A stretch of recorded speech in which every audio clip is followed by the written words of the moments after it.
change what you wanted. I wish that I could change what you wanted.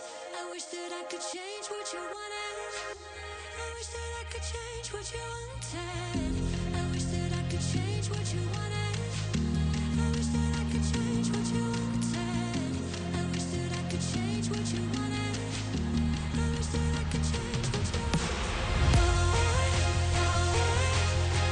Why we always looking for more? Why we always looking for more?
Been trying to change what I've been trying to say.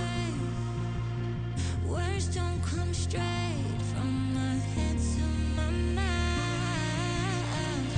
It's such a shame that it fell out of place. Was never me that was bringing you down. Why we always looking for more?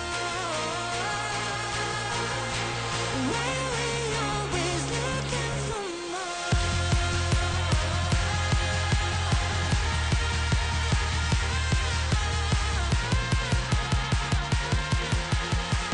we always looking for more?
I wish that I could change what you wanted.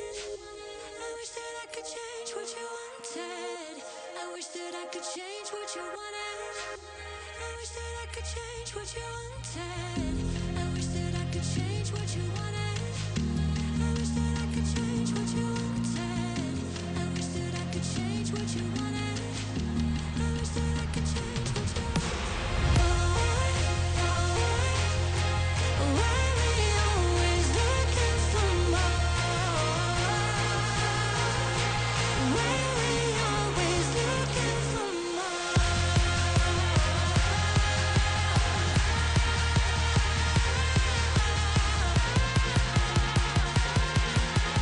Why we always looking for more?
Good evening, everybody, and welcome to Adrenaline GT ACC. This is the season finale here at Imola, powered by TrackSpotTV and RavenComms. My name, as always, is Isaac Fogarty, and I'm super excited for what's going to be a very exciting evening of racing here at Imola. And here alongside me to help me bring all the action to you lovely people at home, and the man that's going to keep me sane in the commentary box tonight, is the legendary RavenComms himself, Mr. John Wright. Good evening, John.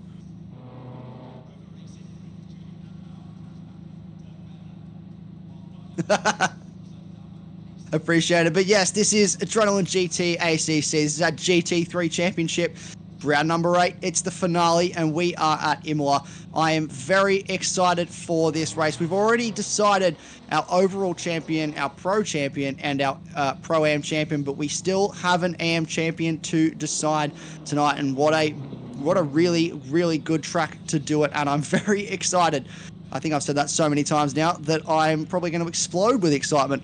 But yes, we are here at Imola. We've had a cracker of a season, you could say. It's a very Aussie term right there, cracker. We started the season off at Spa. We went to the Nürburgring and the Dutch Grand Prix, or the Dutch Grand Prix circuit, for 2 super sprint races. Then we headed over to Suzuka for round 4. And then we had the Texas Showdown, which was absolutely brilliant at the Circuit of the Americas. Then we headed to Zolder for round 6. Indianapolis, the last time out for our final super sprint race. And now here we are at the beautiful Italian countryside for a 90-minute race. So we've had 1-hour races, we've had 2 30-minute sprint races, and now we have a 90-minute race, which is going to be the ultimate test of endurance, John.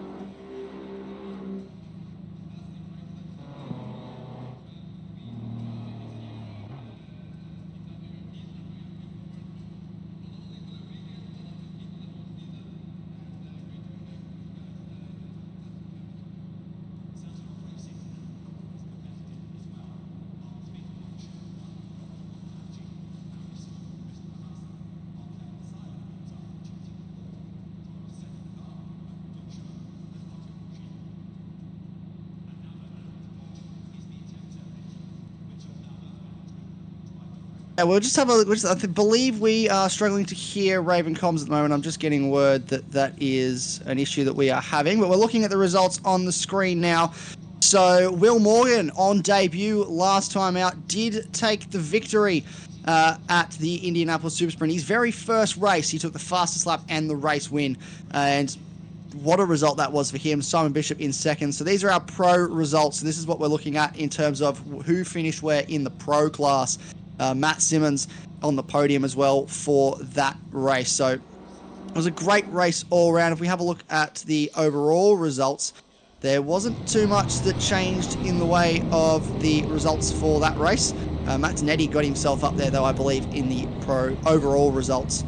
And we're getting those up on screen for you now. Let's have a look. Yeah, Matt Zanetti found his way onto the podium, just usurped Matt Simmons. And that is a man who, despite it saying Pro-Am next to his name, is not a Pro-Am driver. He is very much faster than that. Did a great job. Max Silver as well. We continue to shout out this man. He was recovering from having a broken back and having extensive surgery on his spine just 6 months ago, and he put that car in 6th place at the end of race 1. If we have a look at the race 2 results, it'll be a fairly different story, because there was a massive incident at the start of race 2 with one car missing their brake pedal, and that was XL, XL, who received a 45-second penalty as a result of that. He crashed into the back of Cameron Neame and sent a flying Cameron Neame through turn 1, through our 3 race leaders, which handed James Machin his first win of the season, the first driver this season that isn't a BCG driver to win a race. So the first Mustang driver as well to win a race this season. So It was nice to see a new name at the top. Wasn't always the nicest way that we got there in the end, but it was good to see a new name at the top. Simon Bishop managed to come back to P5 in that race, and I believe we have John back with us now. John, you there, mate? I believe we are. Good morning, good afternoon, good evening. Isaac's got to listen to this all again, but thanks to the power of capture cards, my microphone was off. Apologies to everyone. I hope you're all doing well. I'm surprised you weren't able to hear the excitement in Australia anyway, bursting out of my windows. I am seriously looking forward to this. And I'm extra glad that we're now back on the mic as well. Good evening to everyone, and thank you, Isaac. I've got up the overall standings. I've got, let's see, the team standings up first of all, Isaac. This is our team standing results, and mathematically, the team's championship is still alive for TTR Westside. BCG3 had to have a 289-point lead coming into this final round to secure the title, and there'd be no possible way that TTR Westside could win. But if both Simon Bishop and Liam Tame fail to finish today, which is highly unlikely with the calibre of those two drivers, then TTR Westside could take out the team's championship. So we'll keep a close eye on that, because that mathematically can happen. Looking at our pro standings, Simon Bishop wraps up the pro standings and the pro championship, I should say. It's still fairly close between the two TTR Westside boys, so not only have they got a team's championship to fight for, but they've got bragging rights in the pro standings to battle for. Dan Crawley wraps up the Pro-Am championship as well, so congratulations to him. Matt Zanetti pretty much short up second place unless he has a shocker of results today and Andrew Griffin can bag some good points, but it'll be fairly close between Andrew Griffin and Mark Sinclair for third place in the Pro-Am standings. And then this is where I'm rubbing my hands together, John, because we've only got a 50-point gap in the AM driver standings between Porsche GT and Clayton Twining. Incredibly close between the AM drivers. It is going to go absolutely down to the wire. They're going to need to keep their powder dry, which won't be too difficult. 36-degree track temperature at the moment, so keeping the powder dry won't be the problem. Keeping the rubber on the tyres, that just might be. But yeah, Porsche GT and Clayton Twining, what a season these two have had. They've separated themselves from the rest of the AM field, and they now find themselves duelling it out for the season honours. Of course, the overall driver standings, someone called Simon Bishop up at the top. Hands up, anyone that's surprised. Hands up, anyone? I don't see any hands. No, don't see any hands. In fact, I was going to go to the soundboard there and use the cricket effect. But yeah, Nick Carter has done well to hang on to second place over the season, and James Machin as well as Simon. My apologies, Isaac. As Isaac has said, the Westside team have done particularly well, and they've got two in the overall top three. Liam Tame in fourth place, but of course Dan Crawley fifth overall for the Pro-Am driver, and Matt, definitely not a Pro-Am, and needs to be promoted to Pro as soon as possible. Dernetti is currently in seventh place overall. That could well change by the end of today though, Isaac, and we're here of course at the beautiful course that is Imola. An absolutely incredible feat of engineering, saved multiple times by the local mayor. This track was actually slated to go the way of the Hockenheim ring, thankfully and genuinely, much like Kyalami, it was the local officials that stepped in after F1 health and safety concerns meant the track was, as I say, scheduled to be completely shut down. They completely remodelled so much of this course. It is absolutely incredible, and of course the only thing that remains from the original course is the beautiful giant glass building that we see at the end of the pit lane. Everything else has been modernised, and we are absolutely here for it. Almost exactly 3 miles long, or 4.9 kilometres for the more educated than myself amongst us, and it is going to be an absolute cracker. Aqua Minerale. Oh yes, that corner, Isaac. It's hard to keep a straight face when we talk about it, because that is just, it's the pinnacle of difficulty, but the drivers will still go for overtakes there. They absolutely will, and there is 18 or 19 technically corners on this circuit, but I have to say that 11-12 complex of Aqua Minerale has to be the toughest. You can see, almost as if on cue, here is Matt Simmons going through Aqua Minerale now, and the car, you have to use so much of the curb to get the car through that corner, and it's so easy if you get it slightly wrong to just clip the curb.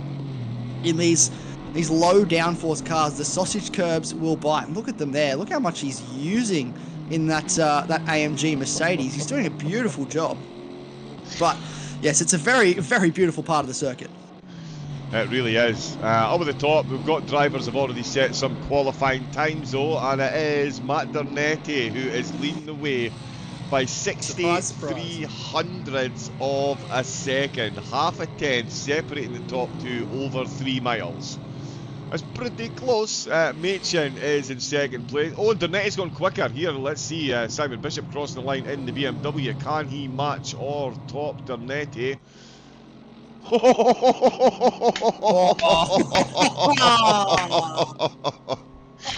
It's not bad. That is not bad at all. Yeah, you're not a pro yet, Mr. Dernetti, and Mr. Bishop is just reminding you of that at the moment.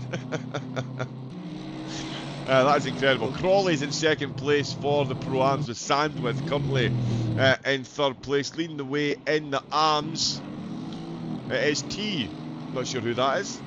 With Boyd. Mr. T. Mr. T. I pity the fool they don't know my name. We've got Twinning and Straight Face. Twinning and GT, of course, the battle that we will be intensely watching for the 90 minutes here at Imola. They're currently third and fourth in the Arms, so I'm expecting some improvement there. We've got a couple of drivers not quite set times yet. And there's Bishop just exiting the pits. Machin is still out on track. It really is important. There's not many courses, Isaac, where qualifying is vitally important, but at Imola, because this really does have a fun turn one, it's got a lot of runoff, which you think to yourself, that's okay, but that runoff will slow you down. You do not want to be on the gravel into this first chicane. It's so inviting as well, because of the run the drivers get into turn one. They really do have some serious momentum behind them when they get into turn one. So qualifying here is going to be absolutely vital for a good result tonight. Yeah, it's going to be key for these drivers. You see through turn one and even throughout the circuit just how narrow the track is. And the drivers were warned of that in the briefing to just be aware when they go off circuit, just how narrow that circuit is. And trying to rejoin, you're on the gravel and you're losing control of the car already on the grass, on the gravel, and just trying to get back on the circuit is going to be a nightmare for some of these drivers. So it's going to be key to take it easy through turn one. They were told that in the driver's briefing.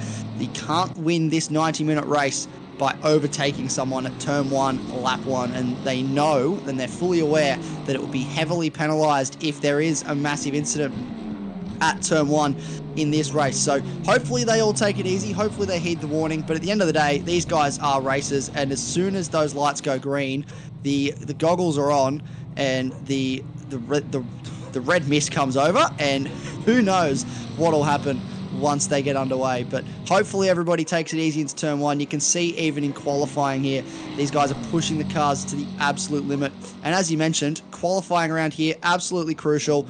You want track position. It's very difficult to overtake around here at the best of times, and with the aero wash that these cars provide, it's so difficult to stay close long enough to size up a move. If you can get a good run through that final section of corners, you'll find yourself with the slipstream to overtake down the front straight, as we see Jono Stankowski running wide there on the exit of turn 5. But I do have to say, I think that we're going to see a very shaken up top 10 tonight. That is my prediction. The top 10 that we're used to seeing, it's looking pretty normal now in qualifying at the moment, but with 90 minutes, I'm predicting that a fairly shaken up top 10 is going to take place. Potentially even an AM driver inside the top 10 today, just with how crazy this circuit can get. But we're looking at a lot of drivers around here now, and if you go slightly wide here, it's kind of like Circuit of the Americas, I would liken it to, in terms of the track limits. It's very harsh, especially through Aqua Minerale here, turns 11, 12, and 13. Slightly wide through this section of track here, and the game will take your lap time away. Yes, it will. Yep, the track stewards, they are exceptionally vigilant around this course, and the drivers, they do like to come to their attention. As we can see, Bishop over those curves, I mean, it's just incredible. The way the drivers set up the cars as well, it's like a dark art as far as I'm concerned. Ooh, gets a bit close to one of the slow movers in quali. Bishop looking to extend his lead, but as Isaac said, the track limits here really do need to be respected, and in a 90-minute race, I guarantee, and this isn't curse of the commentator, I guarantee we see at least 3 to maybe 7 drive-throughs for track limits over the piece, because as again Isaac alluded to, this is a very narrow circuit in the grand scheme of things, especially coming here into turn 1. The drivers will be looking for every bit of space that they can, and one minor miscalculation on the steering wheel on a corner exit and you will find yourself with more rubber on the gravel than you should, and you will find yourself with a little tick in the warning box. Collect 4 of them, you win a free trip through the pits. It is a beautiful pit lane. Oh my goodness me, how much of that exit did he take there? That is just horrifying. It's hard to concentrate when the drivers are so close to the edge. We've got Dernetti though. He is comfortably leading the way in the Pro-Ams at the minute. Isaac, Dan Crawley down in 11th place, almost over a second off, and Crawley has got an identical time to Burrows and just ahead of Silver. So the driver, this is really one of the tracks that does separate out the driver classes. As we can see, we've got a whole bunch of pros with Dernetti up there, then the Pro-Ams in the order. King up to 17th, separating himself from the rest of the arms, but then the rest of the arms are grouped together. And interestingly, Simon, why am I calling you Simon all of a sudden? I'm obsessed with Bishop, that's what it is, Isaac. But Twinning and Porsche GT, who's still in the McLaren, thanks very much Porsche GT, it doesn't make it confusing at all. Those two down right at the back of the field, and they're battling for a championship here. This is an interesting one. They're going to have some work cut out for them here, but it is just between those two, so it's good that they're close together, but it's slightly surprising to me that the two of them are at the bottom of the qualifying pile at the moment. Yeah, that is huge for the championship, because these guys want to get as far away from each other as possible. If I'm Porsche GT or if I'm Twinning, I want to be qualifying as far ahead of the other guy as I can, because the more distance between the two of them, the better. Twinning has it all to do today. There's a 50-point gap, which means that he has to finish, he has to win the class, and Porsche GT has to finish 7th in the class or lower, which, looking at that leaderboard, there's only 6 AMs in this race today, which means that Porsche GT essentially has to DNF for Twinning to win. But if I'm Twinning, I want to make sure that I'm winning to give myself, or leading to give myself, the best chance possible. Here we go. This is on the board. This is our championship picture. So if Porsche GT can just finish the race 6th or above in class, then he will win the AM championship, provided that there's no post-race issues. If Twinning wants to win, Porsche GT must finish 7th, which he can't do as there's no 7th AM driver. So therefore, Porsche GT has to DNF today's race for Twinning to take out the championship. So it's all in the hands of Porsche GT essentially today. The pressure is on him to make sure he finishes this race. Twinning just has to finish, and that's as best he can do. But if I'm him, I want to be leading the way in this AM class to give myself the best possible opportunity, because you never know. You never know what could happen. But looking at qualifying, we have 4.5 minutes to go now. Most cars are on the circuit. Dernetti still half a second off the back of Simon Bishop in this session. So Simon Bishop with his 40.8 really setting the way. And I've just had something come to me that will remind me of how this the strategy will play out in this race. It's one of my favourite words at the moment, John. Variable weather. We absolutely love it. I'm sure the drivers will be keen for a bit of variable weather, because I was going to touch on that track temperature. Currently at 36 degrees, and as Isaac mentioned, the aerodynamic wash that comes off the back of these cars makes it difficult to follow it puts a whole lot of extra pressure on those front tyres. You put the track temperature up to 36 degrees, and that is an extra amount of pressure. There will be blistering. The drivers do have a mandatory pit stop for tyres, of course, over the 90 minutes, and they will be exceptionally grateful for that, even if they're going to full, just splitting that 45 minutes to 45 minutes. The tyres really are going to be put under some serious pressure in the opening laps. It's going to be, tyre management is going to be absolutely vital on this one. But we do have a cloud in the sky, so anyone that's out there looking to do a rain dance, feel absolutely free. We are here for it. Why not have some water on Aqua Minerale just to make it that extra bit spicy? Oh, speaking of spicy, the Ferrari gets it wrong, and Dernetti is going to sail past. He's got less than 3 minutes to try and catch Bishop, which, let's face it, everyone has been doing for the entirety of the season, and not many have managed so far. He's just coming down towards the final couple of corners. Where is Bishop? He's pulling into the pits for a fresh set of rubber with 2.5 minutes left to go. We'll see what Dernetti does out of the final 2 corners and see if he can at least close the gap on Bishop. I mean, he's got 9 drivers separating him from the rest of the Pro-Ams. So he's certainly looking good in the Pro-Ams, so I'm sure that he wants that top spot. Doesn't manage to do it. We've just seen Nicholson go 3rd. No, he's not. He's been knocked down to 4th in the Pro-Ams because Silver has just found himself some lightning in a bottle there. 1.4 seconds down on the leader. I tell you what, Bishop's pace is just absolutely disturbing. It really is. Half a second ahead of the rest of the field. It just... That's how we stamp a marker down. I think he's been flawless this season, and he is looking to continue that. No let up here. An absolute championship drive from a championship winner, and yeah, there's not enough superlatives to discuss just how good Simon Bishop is behind the wheel of this BMW. He's rapid. He is absolutely rapid, and that's the only word that comes to mind for me. Well, and as Matt Simmons goes 2nd, so usurps the Matt Zanetti. So the battle of the Mats continues even in the final round here. And just on touching on earlier when you were discussing Aqua Minerale and a bit of rain, fun fact for those of you who are fluent in Italian like I absolutely am not. Aqua Minerale translates to, in English, mineral water. So I hope we get some water at Aqua Minerale later if the rain does show up. But I just thought a little fun fact for you that is what Aqua Minerale does translate to, mineral water. Indeed, or taking it almost full tilt, huge minerals. I would say. Here comes Bishop across. Oh, Dernetti not to be outdone by Simmons. Bishop didn't go quicker. Dernetti did. Gets to within a 10th. Matt Simmons, he's going to need some 420.11 to console himself after this one. He's 420 down.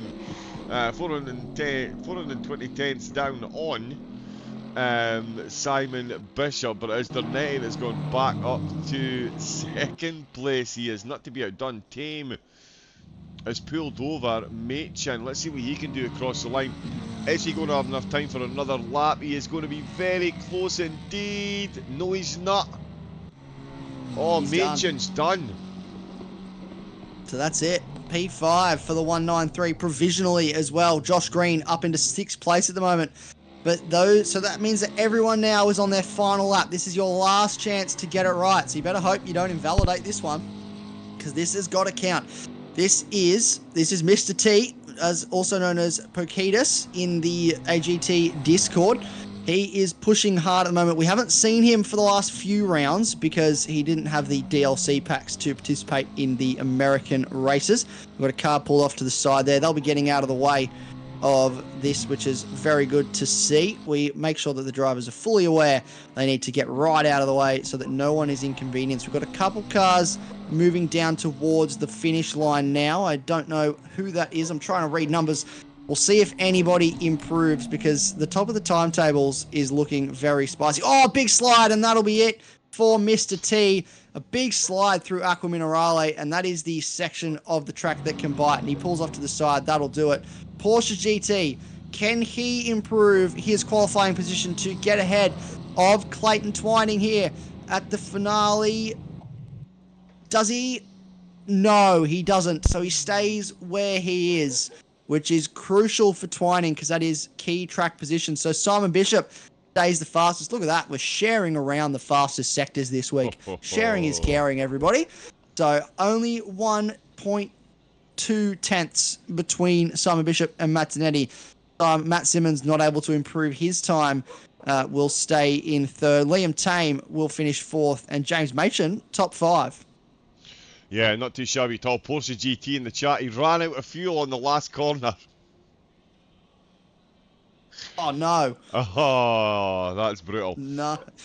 Yeah. That'll kick it. That really will kick it, but that is qualifying come to an end. As we can see in the arms, it's King who is taking the top spot. Mr. T in second with Boyd and Twinning in third and fourth. Porsche GT going to start in 5th place. Again, just needs to finish the race. Easier said than done at Imola, over 90 minutes in cooking temperatures and potential rain. With the Cacks bringing it up the rear. In the silvers, it is Matt Dernetti once again taking the top spot. Anyone surprised? Hands up. No, I'm not even going to waste my time waiting on that response. He did take... Not seeing anyone. No, absolutely not. Everyone is sitting on their hands at this point. They know there's no point in putting their hands up. It takes a purple sector too. Interestingly, 3 different manufacturers as well taking a purple sector in qualifying. Crawley, Silver, Nicholson, Gordon, Williams, Sandwith, Horvath, Griffith and Sinclair all in the top 10 for the silvers. And of course the pros, Simmons separated from Bishop by Dernetti, with Tame, Machin, Green, Carter, Stankowski, Azraf and Sheepers all inside the top 10 as well. Dan Crawley in 11th. And as I was saying, Isaac, this is a track that really does separate out the skill level of the drivers. We can see we've got a solid group of pros at the top. Then the Pro-Ams, of course, we've got the anomaly that is Matt Dernetti, and then the arms settling down at the back of the grid. But I do still think, as you've said, we've got King there up in 16th. Seeing an arm in the top 10 this week and maybe even beyond, absolutely not out of the question with a 90-minute race around this track. No, absolutely not. Anything can happen in this 90 minutes. Now, it is key to note, we're only doing a half formation lap today. We're only doing the short formation lap just because it's such a long race. We want to get this as underway as early as possible for our drivers that are overseas in New Zealand, because they are 2 hours ahead of us, which means that this race is going to finish quite late for them over there. So we wanted to get this underway as soon as possible. So hopefully everybody's ready, because we've only got 9 seconds till we get underway. And we can see everyone's lined up on the grid, ready to go. And I think we are getting underway now.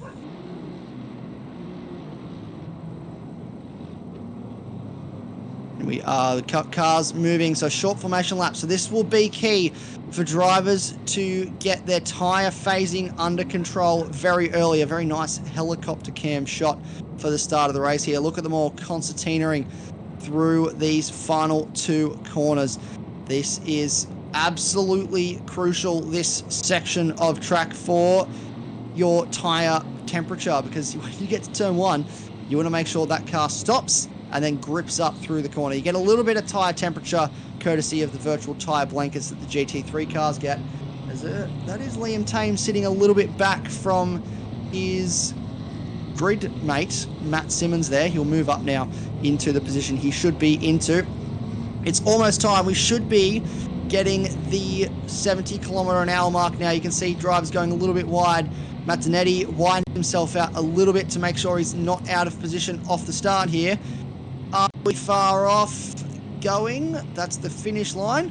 So any time from now, they should go. We're watching for those lights. They go green. We are away for the finale of the Adrenaline GT3 Season 1 Assetto Corsa Competizione Championship. A great start from Simon Bishop. He will lead the way into turn 1.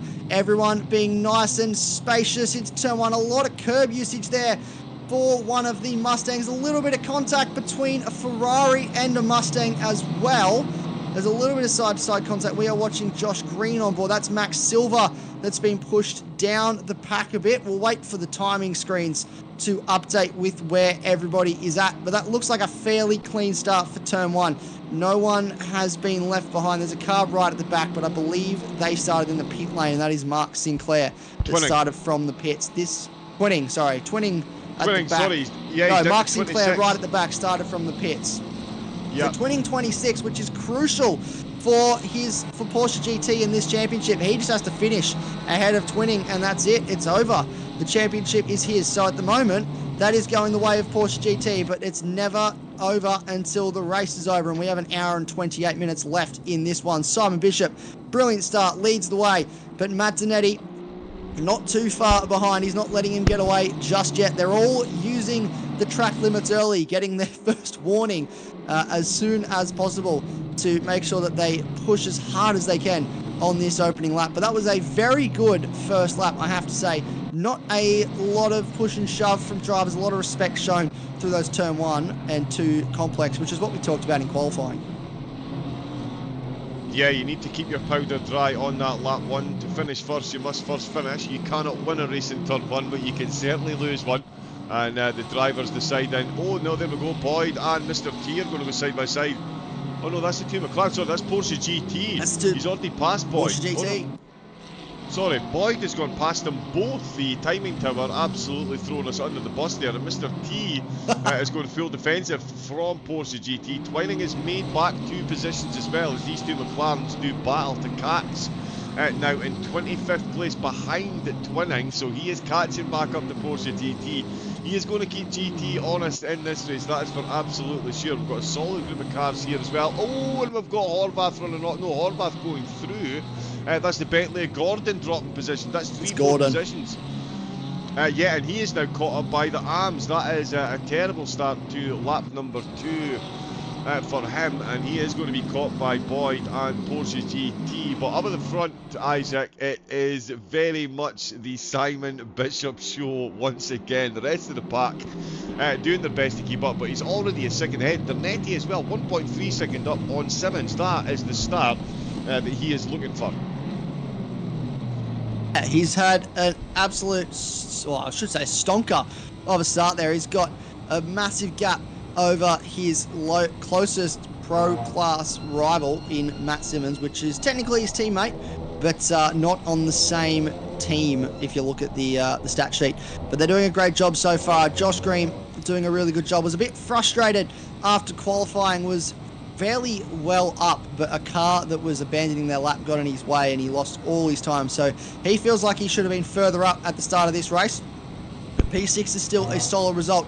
He's racing for Fogarty Motorsport this week, so not at all biased in supporting him today, but he's doing a great job so far in the 232 Fogarty Motorsport Mustang. He's got James Machem, last time out, the race winner in front of him. So these two boys are going to be going at it for pretty much the whole race, I would suggest.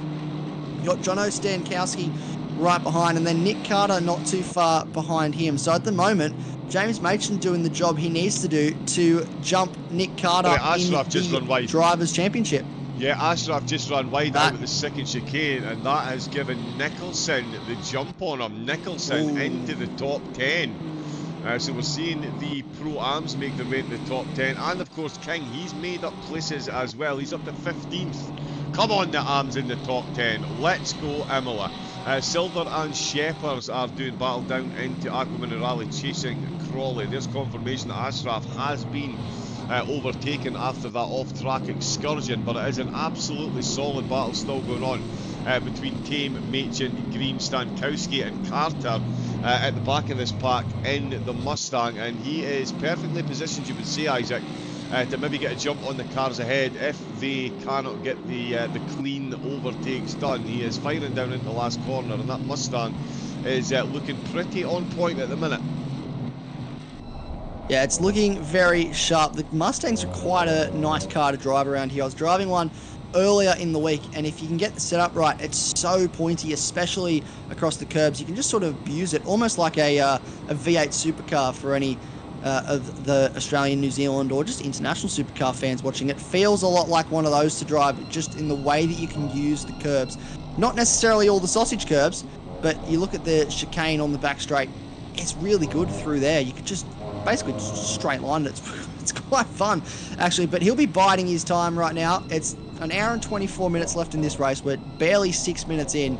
He won't want to do anything silly early. He'll just want to let the people in front of him feel the pressure of him being there. He's looking at Jono Stankowski in front. He'll want Jono to feel that pressure of him behind. He's got no pressure behind because Ashraf has dropped right off. He's now in 9th place, which means we may have had an incident somewhere because Nicholson was ahead of Ashraf and Ashraf was outside the top 10. So potentially someone has dropped down the order there. We'll get onto that. Might have been Burrows. But they're getting pretty racy. The Ferrari Enterforce Racing teammates pushing each other wide on the entry to Aqua Minerale. This is not a section of the track you want to be going too wide, because that's where the tears can start to flow if something happens through there, especially if you're teammates. Indeed, yeah, the tears, that might be the aqua that we see in the Minerale there as the tears falling from the drivers. We've got some solid battles still going on. Sandwith and Griffiths are still battling away. Porsche GT is doing exactly what he needs to do, keeping it between the Mayo and the Mustard. Currently third in the arms in the race. He is leading the championship though, and it's Gray that's dropped down the order. Can confirm. He's down to 23rd position in that Ferrari, and it is looking a little bit battered and bruised as well. So he is down. He started. Was he with the driver that started from? No, it was Sinclair that started from the pit. So Gray has dropped down the order ever so slightly, and I'll tell you what, Matt Dernetti has just taken the fastest lap of the race and got himself to within 0.8 of a second. Isaac, it's hard to keep a straight face and not get overly excited at the prospect of what we are about to be treated to, and I do mean treated to, because Bishop and Dernetti, world-class drivers, both of them. No arguments from anyone. I will not hear it, but what we will see is these two absolutely go at it, and the rest of the pros not to be left out. Machin and Tame, of course. Machin has race-winning pedigree in this series. Tame's done not too bad this season as well, getting himself a couple of podiums. I'm not sure where we're going to look just now. I think we'll jump on board with Carter and Stankowski. Machin and Tame still going at it as well. But Matt Dernetti, once again proven, Isaac, he's not a pro-am. He is a pro. In fact, him and Bishop should probably just be in a league of their own at this point. Absolutely. I think we're just gonna have to create a new class for season 2, and we're just gonna title it Alien, and we're gonna put those two in it. Yep. I think that's what we're gonna have to do. But what this is doing as well, this is really exciting for this race, but not only this race, this is making me really excited for next season, because you think about it, I was looking at the statistics the other day. 1.2 seconds at the first race of the season was the qualifying gap between Simon Bishop and Matt Zanetti. So that's 1.2 seconds. Today, in qualifying, 0.12 seconds. So he has essentially divided the gap by 10 to Simon Bishop. He is 1/10 of the distance that, 1/10 of the distance that he was at the start of the season to now, which is absolutely crazy to think about. And I'm excited because this man, Matt Zanetti, he loves this game. He tells me all the time just how much he loves this game.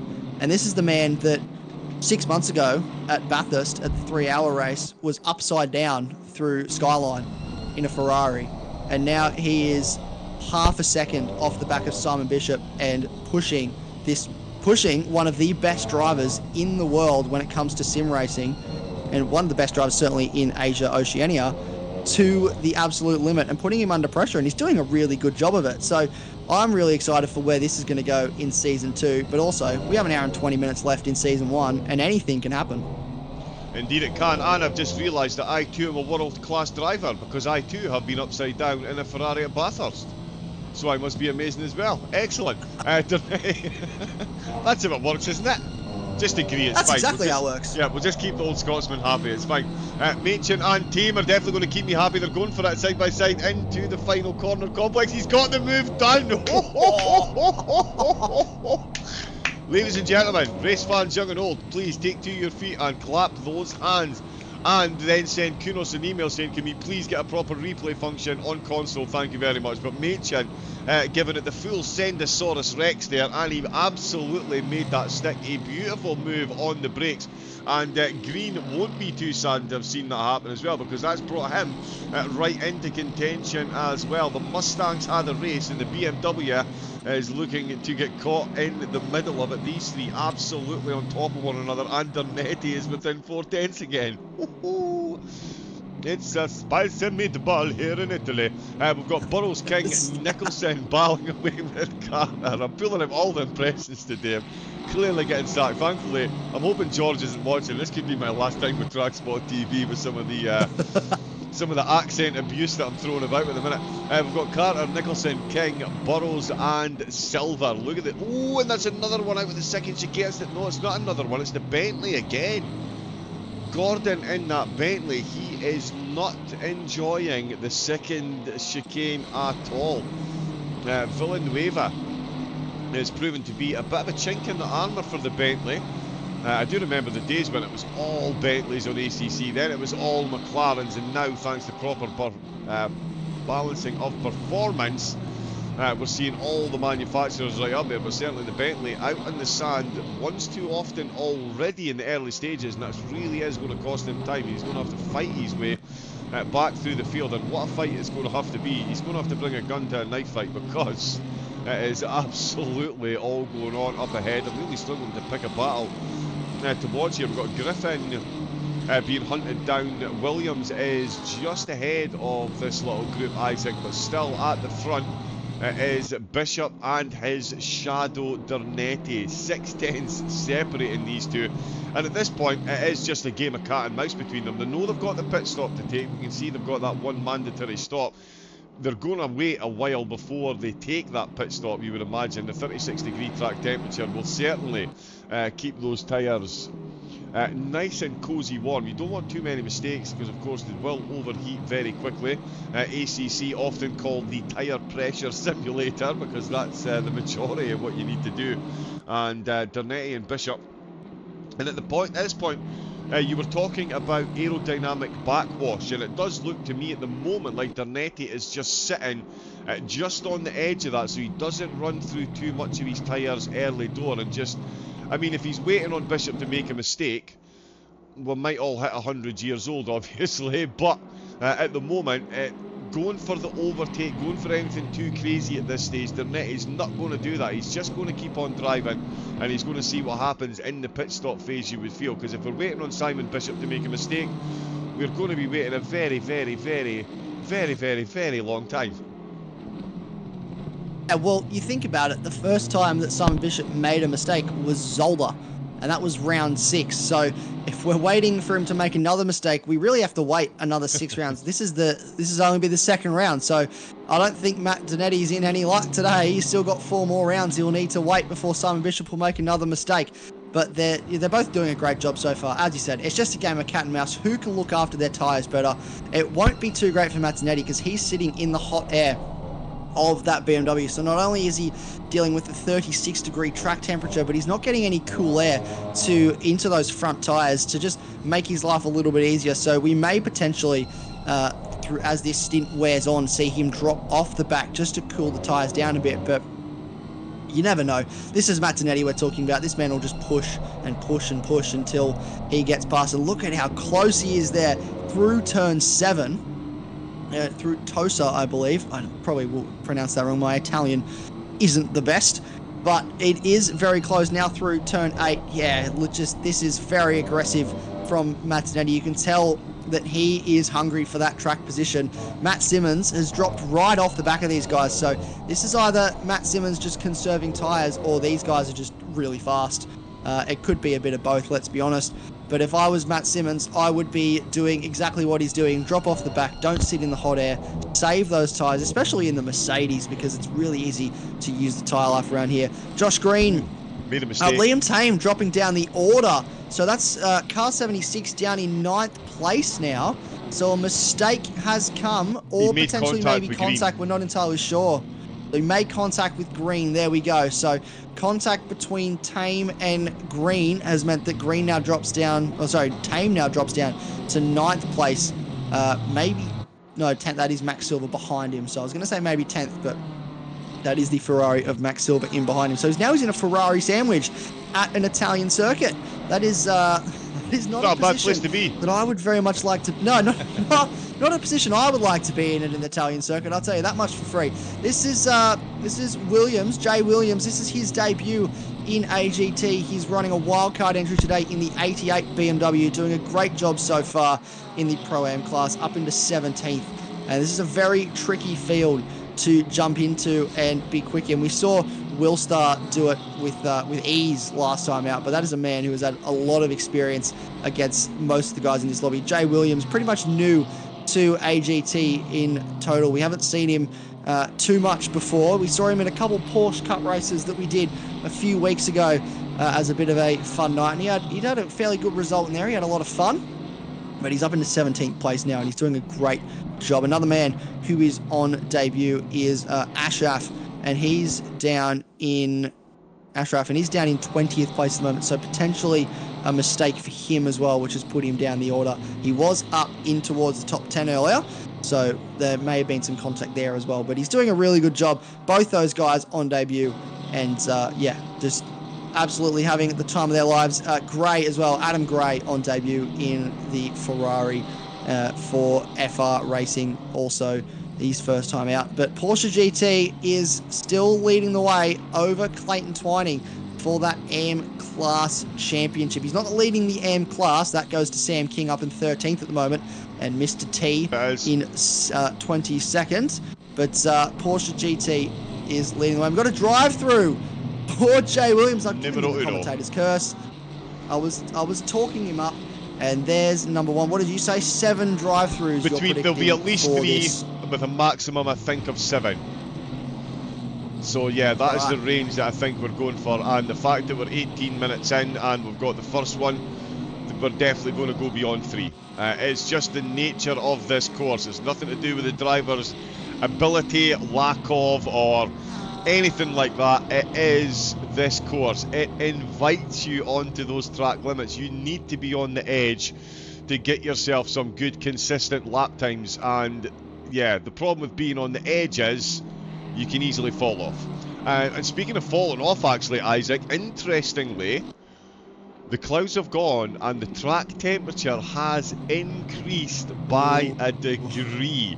So the only water we're going to see in Aqua Minerale is the sweat pouring out of the driver's cockpits, because that is going to be toasty warm in those cars, and the tyres are going to be melting, and it is going to change those pressures a bit. We're only 19 minutes in. If we see a track temperature increase by another degree or 2, that could really change up the driver's intended pit strategy. As a wise man once said, no battle plan survives first contact with the enemy, and certainly no pit stop strategy survives first contact with changeable weather. We were hoping for rain, but it looks like the drivers are going to have to get their sunnies out.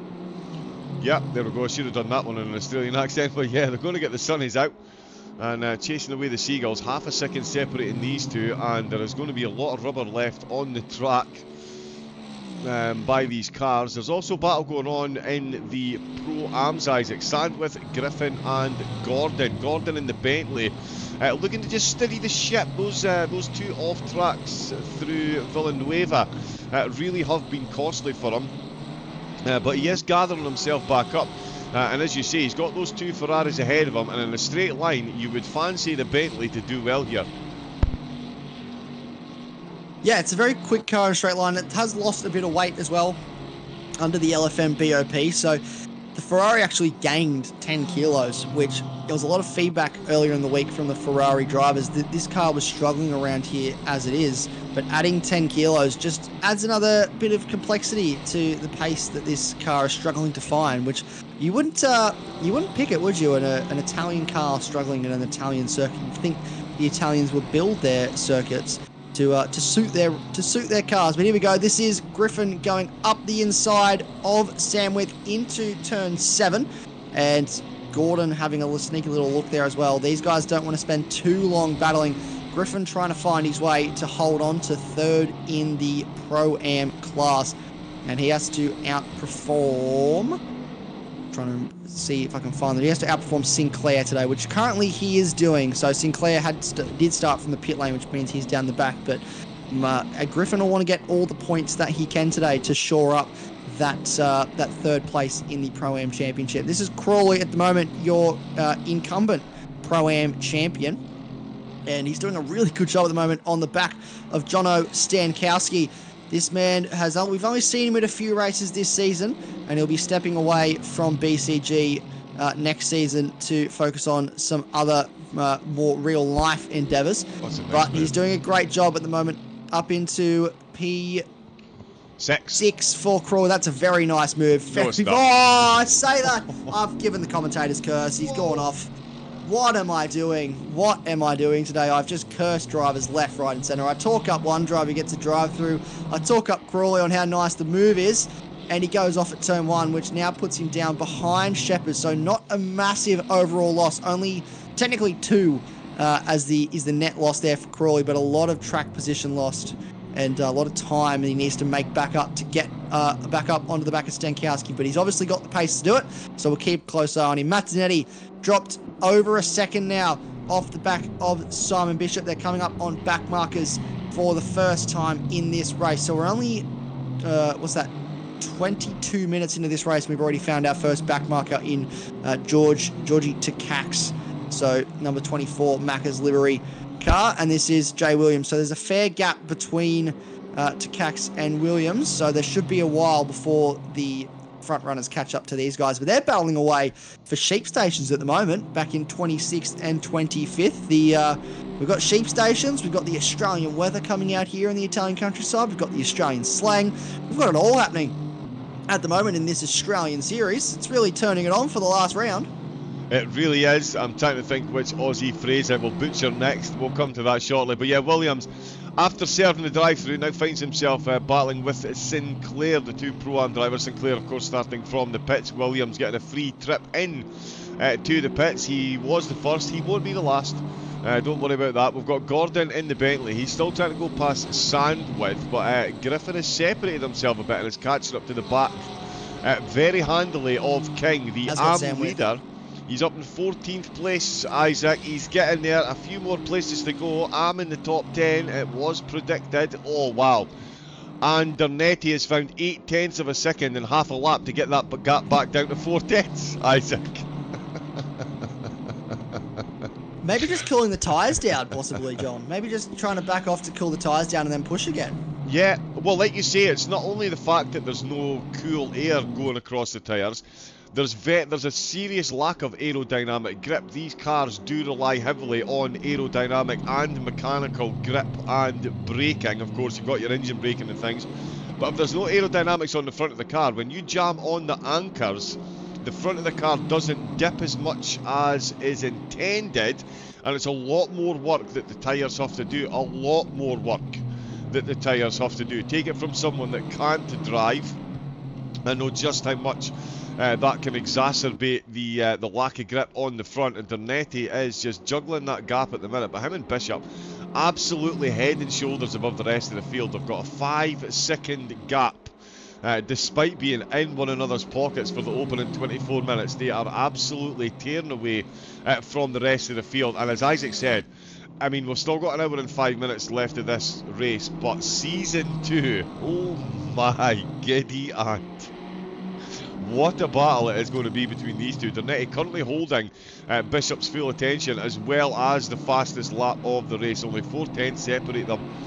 Once again, both of them making it through the second chicane nice and safely as we head to Death Zone Bend. Of course, I named it that after the console driver, Mr. Death Zone, Nelson Pinto. He performed an absolute worldie of an overtaker round the outside of a 3-wide situation he was forced into, Toza, and made it stick. It's still one of the greatest things. Oh, Isaac, genuinely one of the greatest things. That and Chad Rice overtaking someone around the outside at McPhillamy Park at Bathurst. Again, that sounds like it's more impossible. It really does, doesn't it? Round the outside of one of the parks at Bathurst, but yeah, absolutely nailed on overtaking that one there as well. At Toza that I saw. Just absolutely incredible overtaking, and we're going to see more of it here, I think, because Silver is all over the back of Burrows. We know that Porsche is very much out of contention when it gets to a straight line. Through this twisty stuff though, Burrows is going to have the advantage, and through the chicane, of course, down the hill and into Ravazza. Will there be a river crown? Look at the Ferrari already into the third chicane of the track. No, he's not. He pulls back out of it, and that is Nicholson then, who will be getting involved in this sooner rather than later if these two ahead cannot sort out their affairs. The top two, 4/10 separating them. Anyone surprised? Not in the slightest. The only surprise is Simmons has got the gap to within 5 seconds now. Machin clear in 4th place ahead of Green with Stankowski in 5th. Sheepers in 7th. Him and Crawley still having themselves a cracking little battle as well, but we'll stay on board with Silver in the Ferrari because I'm hugely biased towards Ferraris and make no apologies for it. Along the start-finish straight though, Isaac, you would think that the Ferrari is going to go for one into turn 1 here. Yeah, it looks like he's going to shave up a move here on the inside of Anthony Burrows. Can he go deep enough to make that stick? Oh, there's contact between the two of them. And there's a slight overlap, and there was just a little bit of contact between Silver and Burrows, and that means that he's actually redressed the position. So he rolled out of it to make sure there was no further damage done. Was able to actually use his car, was Max Silver, to straighten Burrows back up, which has probably worked in his favour. Both cars will have a little bit of aerodynamic damage. I wouldn't think that contact was heavy enough for any suspension damage. But I was about to say, and they beat me, they did this before I could even get there. The key word, the word of the day is patience. It's just what you need around here. It's what you need in a 90-minute race. And that's Shepherd's going deep into Aqua Minerale and going off, which is costing him the position to Dan Crawley. And again, we bring ourselves back to the argument of patience and just waiting. And you can see Dan Crawley there now back on the back of Stankowski. So Dan Crawley, after he ran out of patience in that overtake that saw him go off at turn 1, has now found himself back into a position where he can try and overtake Stankowski yet again for that P6. But I think that's just going to be what a lot of these guys need to show, John, is just a little bit, or actually a lot, of patience. Indeed, yeah, patience is absolutely key. It seems very counterintuitive that one of the most important aspects of being a good driver is being able to be patient and size up those moves. You think it's all fast-paced. It's absolutely not. Just because you arrive at the back of another car doesn't mean you're automatically going to be able to overtake them. You need to size them up, find a chink in that armour. Ooh, and that is early for me. That's a non-drive-through pit stop. It's Carter coming in. Well, less than 30 minutes done of the race. 37-degree track temperature. He's going to do an hour on those tyres. Now, an hour is doable, but certainly he is going to be at the end of the tyre life when he comes into the pit. So that is an early pit stop there for Carter. I wonder, do you think, Isaac, will we see anyone else follow him in, or do we think he's going to be an outlier in this? Definitely think he's an outlier, potentially maybe a 2-stop, but that'd be very brave. But with an hour to go in this race, I think he's going to be on his own here. I don't think anyone else is going to follow him in this early. Just looking at up and down the field, yeah, we did a few pit stop predictions before we got into the race, a few strategy predictions. And if you're going for a 2-stop, you do want to be stopping every half an hour. But, yeah, stopping with an hour to go when you only have to do 1. And here we go. Obviously. This is Martinetti looking to the outside. This is for the race lead. Deep under brakes is Martinetti, but I don't think he's going to be far up enough. And Simon Bishop, brilliant car positioning there on the inside of turn 1. But it's going to give Martinetti the better run, the better exit as they head down towards 5 and 6, the Villeneuve. But he's just backed out of it. That's a very bold place to overtake if you did decide to overtake through there into Tosa. This is a very tricky section of circuit to try and overtake as well. We've seen a couple guys try it, but it's not really going anybody's way. And I don't think we're going to see Martinetti bold enough to try through here again. We come back to my favourite word of the day, the word on the street, as they say in Sesame Street. It's patience is the word on the street today, and he's just got to show a little bit of that, does Martinetti. Clearly, with the fastest lap of the race, does have the speed to get by Simon Bishop. But we just asked the viewers watching in at home who they thought was going to win this race, and I would think it's one of these two. But if they get too racy, there could be a bit of contact, and the door could open for Matt Simmons and James Machin, who aren't too far off and are about to find themselves in a little battle of their own as well, because there's a second separating Matt Simmons and James Machin. Carter finds himself with a 30-second stop-go penalty. Speeding in the pit lane. That is harsh. Speeding in the pit lane, and that'll be the pit entry. It's a very, very quick pit entry. It sneaks up on you on the pit exit, and he's going to be absolutely kicking himself that he's received that for his troubles. He won't be very happy at all. That is Gray in the pit lane receiving repair for his damage. I wonder how our race leaders are going, because they were very close as they came onto the front straight. But I think Simon Bishop is, further ahead this time, coming into the turn, or into that now into turn 5 and 6. But they were doing a very good job at the front of not making contact with each other, which is huge when you're racing as close as you are for as long as you are. This is Dan Crawley still trying to find his way past Jono Stankowski, maybe just showing a little bit of that word on the street and just biding his time a little bit. Oh, as I say that, very deep into turn 1 again. Gone off, not as bad as last time, but he still is going to concede a position to Shepherd. So yet again, all that hard work that he used to get back past Shepherd's to get himself up onto the back of Stankowski is coming undone. And this is a man that, I'm jinxing everyone. I can't talk about anyone today. I think I might. If any of the drivers want me to mute Isaac, just say the word. There's a magic button I can push and we can make the bad man go away. It's absolutely fine. Just don't let me talk about anybody. Indeed, yeah. Well, I'll tell you what, let me talk about Machin and Simmons. We'll see if the both of them can stay on track for an overtake. If I can breathe through this hay fever. I do love this time of year. But Machin and Simmons, again, Machin, he's got a race-winning pedigree in this series. So does Dernetti and Bishop, and those two are within 3/10 out of the last corner. Simmons now 5.9 seconds down, so again... Oh, there we go. We've got a poll in the chat, ladies and gentlemen. Race fans, young and old, get on there. Who do we think is going to win? Is it going to be Bishop? Is it going to be Dernetti? Or is it going to be someone else? As the commentators, it would be slightly unprofessional of us to make a pick at this point of the race, but I'm going to go for Bishop.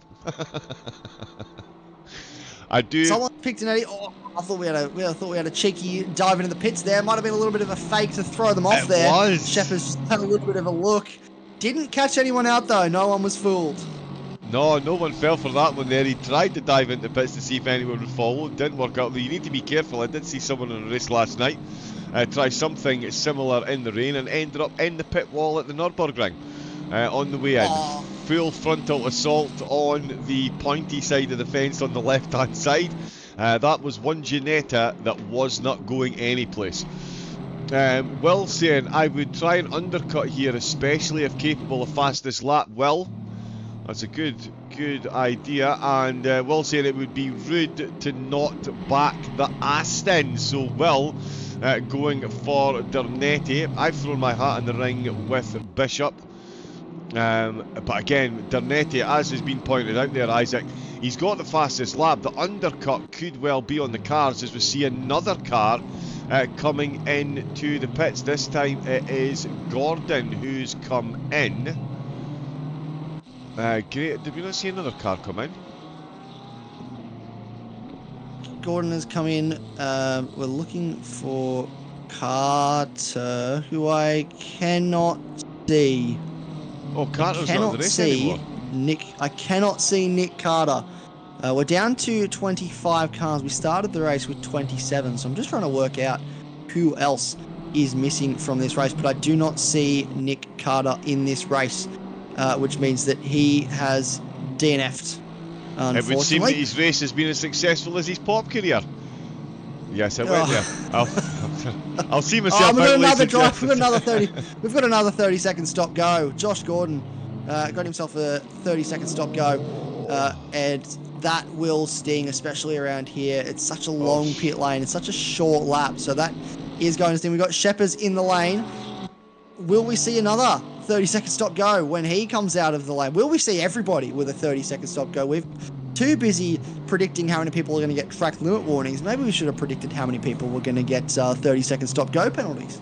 Yeah, I knew the track limits around here were difficult, but it seems that the pit limits are just as difficult for the drivers. That's Griffin joining Sheepers into the pits as the top two still duel it out with only half a second separating them. 35 minutes of absolute nose-to-tail racing. Although the gap at one point was at 1 second, and then Dernetti very quickly closed that back up to 0.3 of a second. We'll see if either of these two come into the pits with 20 laps elapsed. And still half a second of a gap out of the last corner. Nope, nothing doing for either of them. But I'll tell you what is doing for Dernetti. That little bit of slipstream there. They've got another back marker that they're going past. 35 minutes in and they're already lapping cars. It just is absolutely frightening. Gordon's going to be back in. And to be fair, when I used to race, I was very much lapped several times over. In fact, one of my greatest achievements in sim racing was to only be lapped once by the leaders instead of the usual 2 to 3 times. 30-second stop go for having too good of a livery on the car. That's what it is. Well, he was just looking too suave and sophisticated in the Bentley. We thought, you know what, you need an extra trip into the pits. Just to make sure it's extra clean. Sheppers has managed to navigate the pit lane safely, so too has Griffin. Both of them in and out for their mandatory stop. And Griffin just getting out of the way there a bit too readily though for Stankovsky going through. He's going to cost himself a bit of time. Dernetti not costing himself any. And at this stage, Isaac, Astraf's coming into the pits. We really do have to marvel because, as you and I have talked about already, the track temperature's down 1 degree. It is warm out there. He's in the slipstream, so his tyres, his front tyres especially, the ones he needs to steer that car, are going to be in a much worse condition than Bishop's, who is running in that clear air up at the front. So Dernetti is going to have to be putting in a serious amount of work just to keep up here, and you would think the undercut has got to be something that he is planning to go for here. Yeah, absolutely. As Will mentioned in the chat, that is Will Morgan, the man who actually won his debut race at Indianapolis last time out. So that is who is in the chat. So he'll be providing some really good insight. He's had a lot of experience in this game and in and around a lot of these blokes. So he'll know the way that a lot of them are probably thinking and how they'll go. But he is absolutely spot on. The undercut here, especially for someone like Mazzinetti, who has the fastest lap of the race, is going to be very powerful. And you're looking, yes, the track temperature is coming down a little bit, but it's not coming down enough for it to really make a difference. We started at 36 degrees, we went up to 37, we're back to 36. I would say if it stays this sunny, it's not going to change much between now and the end of the race. It's only going to get to about 4:30 in the afternoon. So in game time, I should say, not in real life time. We're not running that long for those of you who are in Australia. But he's doing more coffee. Yeah, a lot more coffee if we're going to survive that long. But no, I think the undercut is going to have to be the way to go if he wants to get past Simon Bishop here. But if there is any water that anyone spots at any point in this race on the circuit, I reckon it's the sweat that's coming out of the cockpit for Mazzinetti, because he will be sweating bullets at the moment. He'll be pushing so hard just to keep up with Simon Bishop.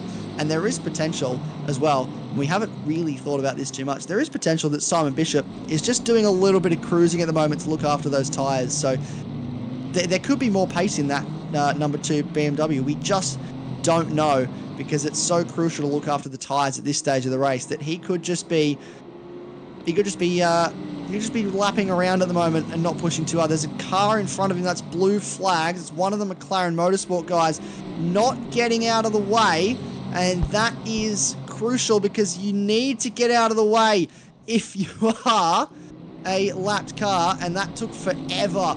So you saw Simon Bishop had to do a double move there to try and avoid, and he will not be happy. This is Matt Simmons into the lane. So this is crucial. He was in a battle with James Machen.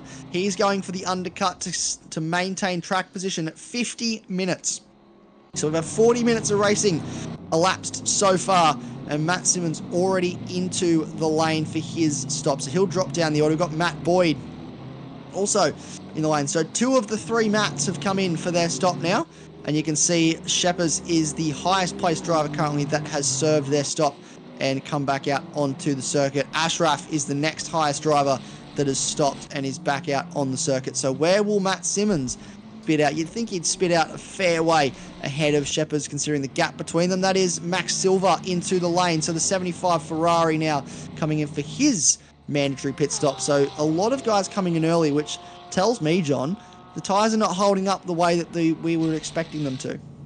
And yeah, absolutely. Yeah, especially with the track temperature slightly changing and the drivers being as close to one another as they are. And Will saying good gauge of the undercut here, and yeah, it certainly will be. Good gauge in the chat. Remember, we have in the YouTube chat, we've got a pinned poll for you all to take part in. Who do we think is going to win the race? I can say at the moment 25% of voters think it's going to be someone other than the current top two. 25% of voters think it's going to be the current race leader, Simon Bishop. 50% of voters have voted for this man on screen, the never ever ever in anyone's eyes were you ever a pro-am, Dernetti.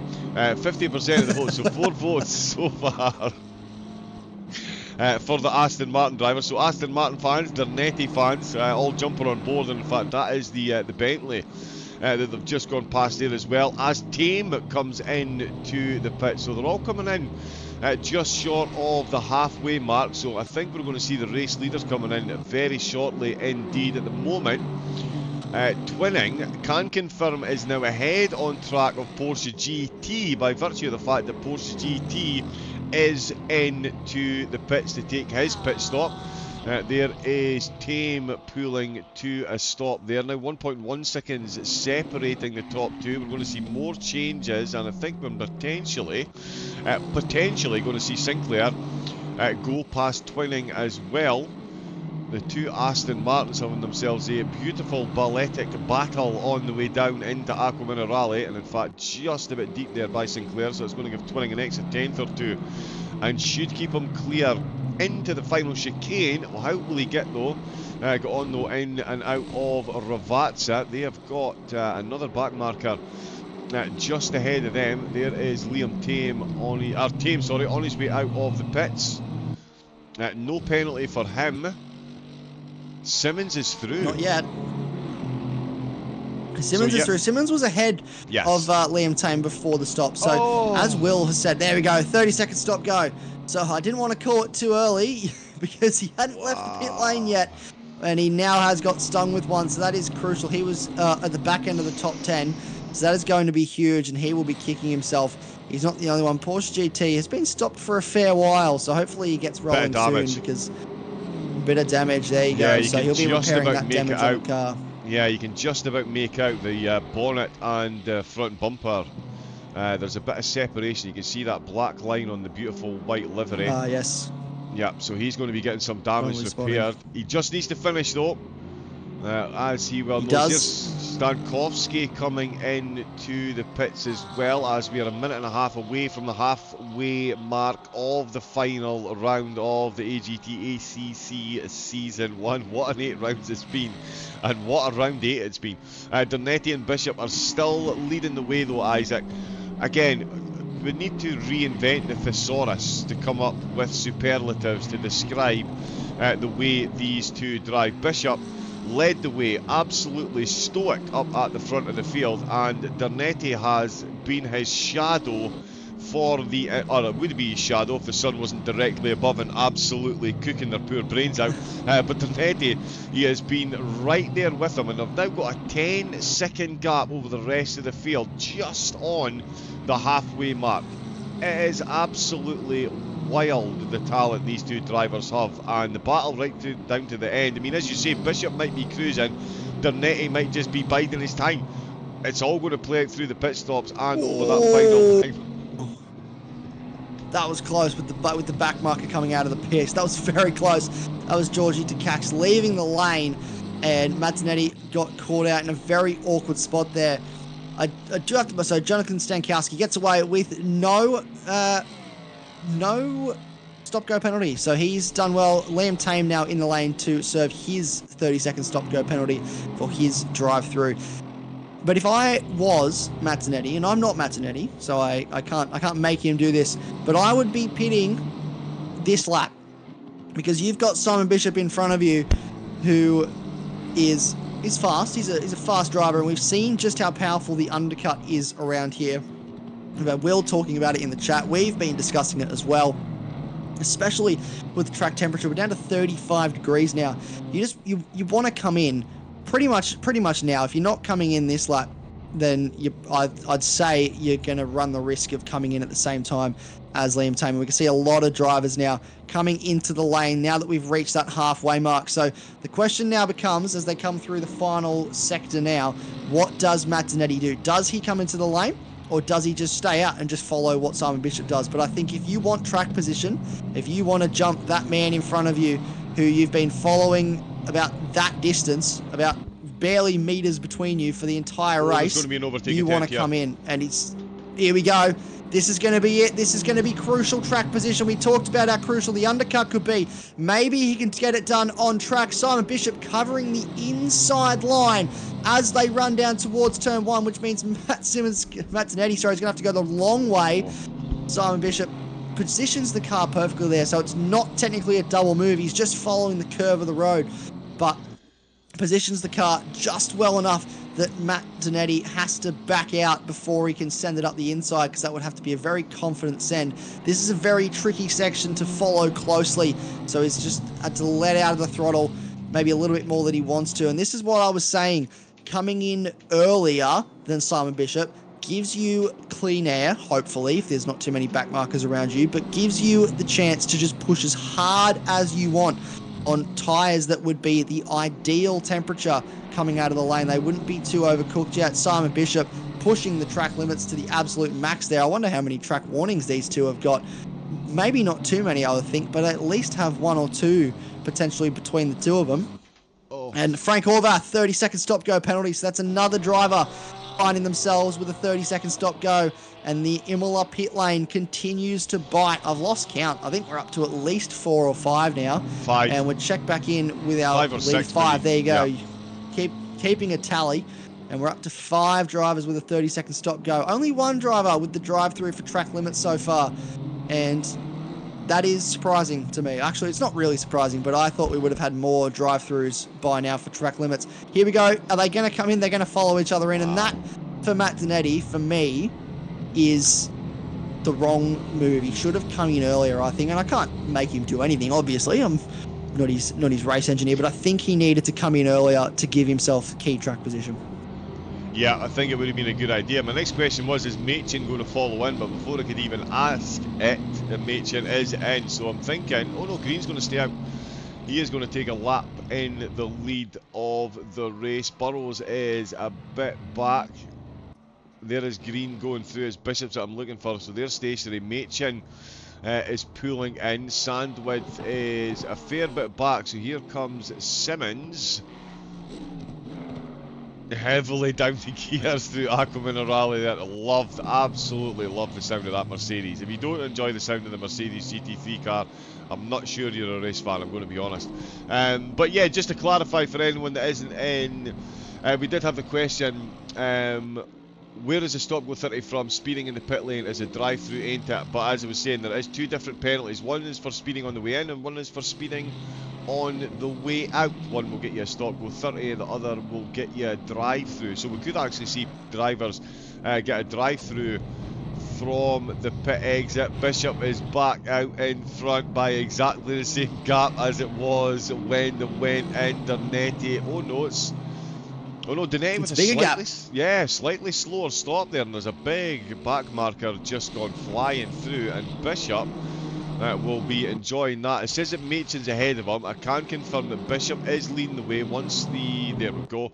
We'll get that sorted out. There it is, confirmation. Bishop back out in the net lead of the race. But more importantly for him, he has got another car separating him from Dernetti. That gives Dernetti a real uphill struggle then if he's going to bring home this win. And another driver picking Oh, up no. a stop-go 30-second Mark Sinclair. penalty. That is not the type of consistency the drivers want to be sharing, Isaac. No, absolutely not. That is not a penalty that they want to be having, especially for Mark Sinclair. He's looking to come back in this race to finish ahead of Griffin. You can see he's only 4 places behind him at the moment, and that's for third place in the Pro-Am Championship, and that's not what you want when you're fighting for third place in a Pro-Am Championship, is a 30-second stop-go penalty. So he will be probably quite frustrated with that. Hasn't gone his way today. Porsche GT is leading the way over Clayton Twining, who's in the pit lane serving his mandatory stop. So he is making sure that his mandatory stop is out of the way, but Porsche GT is ahead of him and already stopped. So he's doing what he needs to do to make sure that he wins this championship. Twining has not cleared his mandatory stop either. Still see the little 1 next to his name, which means that he has missed something somewhere, and the game has decided that is not good enough, and you have not served your stop. Josh Green from the lead of the race is into the lane to serve his mandatory stop, and Les Samwith now is the guy out in front with Simon Bishop right behind him.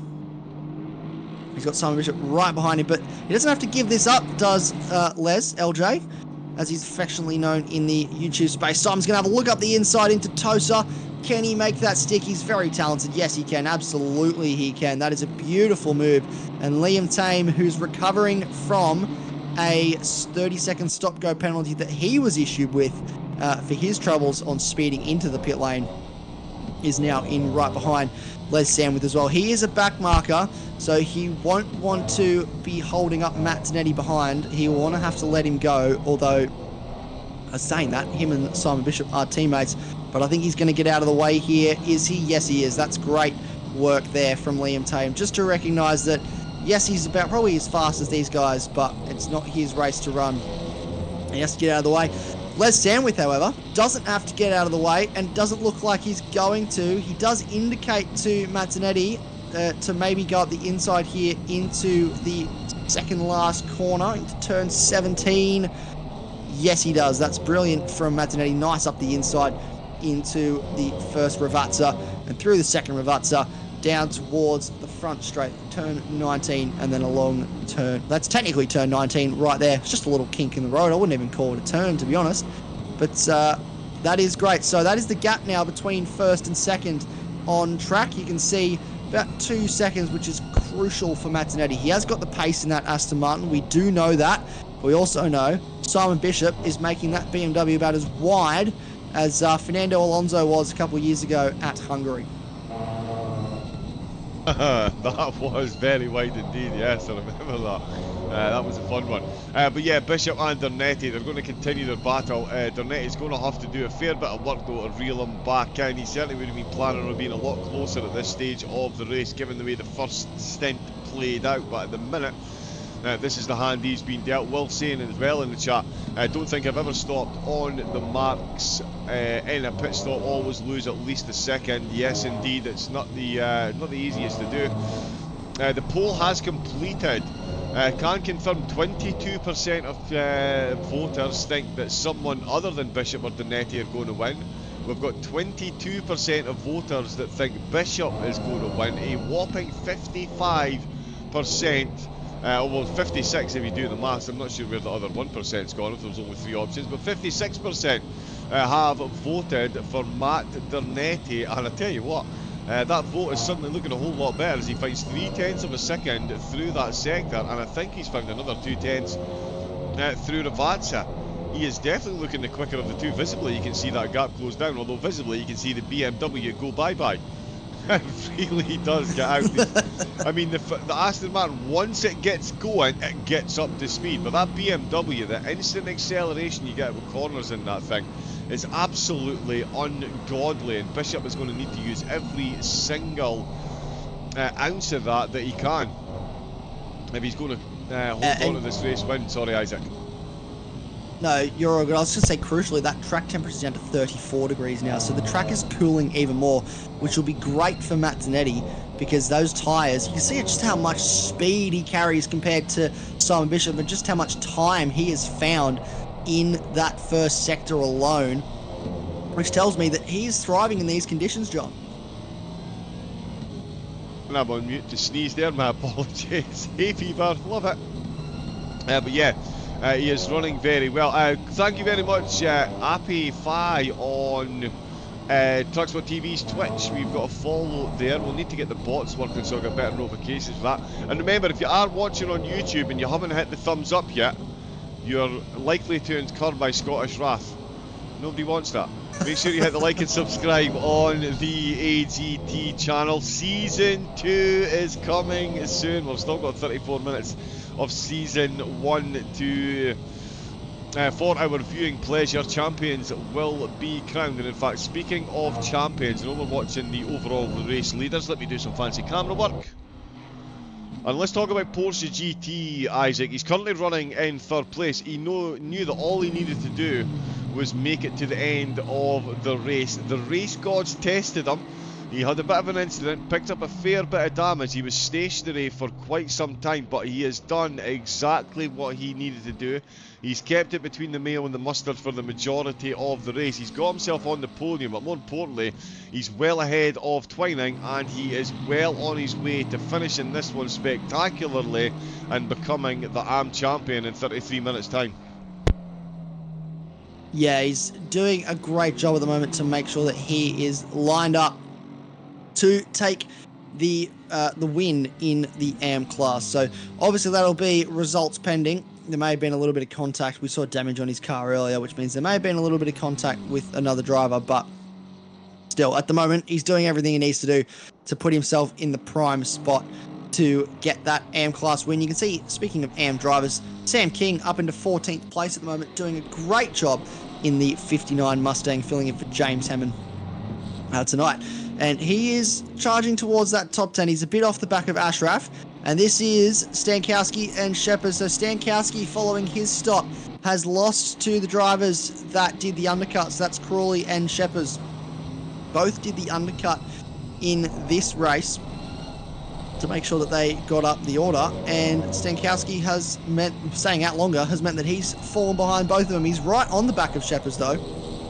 And track temperature's dropped another degree, so we're down to 33 degrees in track temperature.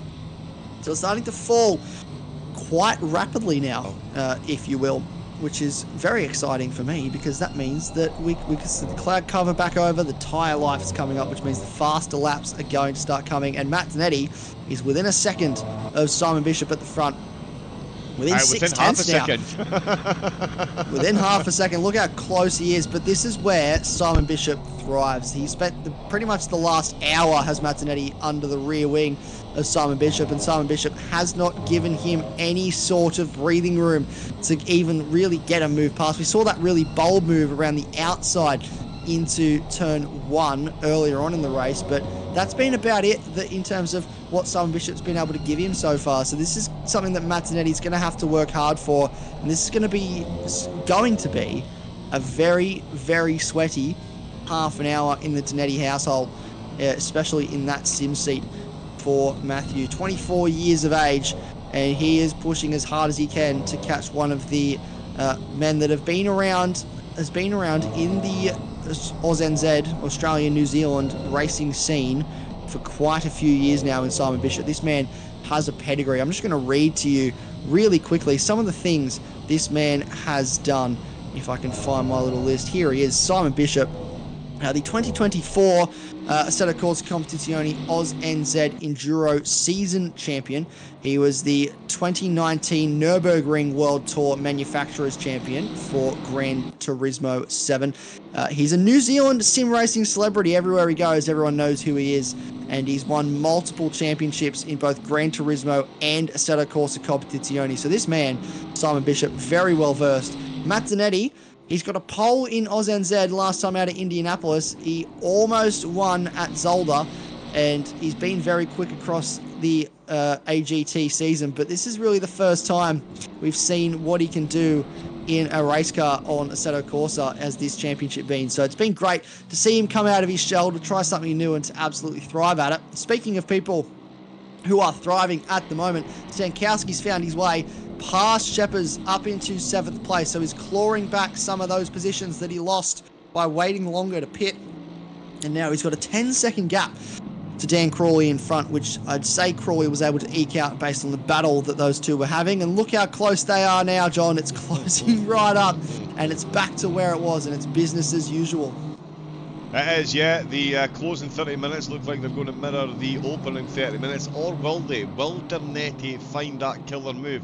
He's got that purple moniker next to his name. He has got the fastest lap of the race, but you'd have to say the most consistent laps have come from Bishop. He has been out in front and he has led the entire way. He has put the car exactly where he needs to and made it nigh on impossible for Bishop to get past it so far. But the young pretender to the crown has got the bit between his teeth, and to bring home the overall race win in the final round of season 1 will lay down quite the marker to the rest of the field for season 2. Season 2, of course, will be live as well, and Mr. Isaac Fogarty will be taking us through all of the proceedings. I unfortunately won't, due to work commitments, be back, and I'm absolutely gutted. I can assure you though, I will have one earphone in during the Friday meetings to make sure I can keep up with all the action. So again, get on the following, the liking, the subscribing, get into the Discord. I believe there is still spaces left for season 2, so get yourself signed up. It's going to be absolutely incredible, and at the end of the race you can save the replay and watch how these two do their laps, and I guarantee you will get quicker because if you can't improve after watching these two, then you might just be a lost cause, I'm afraid to say, but it is certainly not a lost cause, the race win, Dernetti. He's had the votes in the chat, the viewers fancy him for the race win, and at this point it's going to be difficult to look past him because he has closed that gap. 2.2 seconds he was behind from coming out of the pits, and he has absolutely mullered that gap. It's back down to 4/10. He's back in that slipstream. His tyres are going to be feeling the pain, not quite as much as the first stint though. 4 degrees off the track temperature since before they came into the pit, so definitely moving into the driver's favour. Slightly less blistering, you would think. Although speaking of blistering, Machin going at an absolutely blistering pace as well. He's got Simmons just ahead of him in the Mercedes, and they're 8 seconds down, so it just goes to show you how much pace these two up at the top have got, Isaac. But Simmons and Machin, this is for a podium in the pros, of course, with Dernetti currently in the Pro-Ams. Simmons is second in the pros, Machin is third, so we're seeing a great battle for the overall race win, but the pros, that podium is nowhere near decided with 27 to go. No, and it's going to be on for quite some time. Josh Green, 19 seconds back from these guys, so I don't think he's going to be a factor in this battle for the podium. But we saw Simmons had pulled out a fair gap to James Machin. He came in early. Here we go. Machin having a look to the outside of Simmons. Very bold to get right to the edge of the circuit. Simmons positioning the car in a very awkward position to make sure it was difficult for Machin to get by. And he can't quite get the move done that time. There's shades of what we saw Dernetti and Bishop doing earlier on in the race.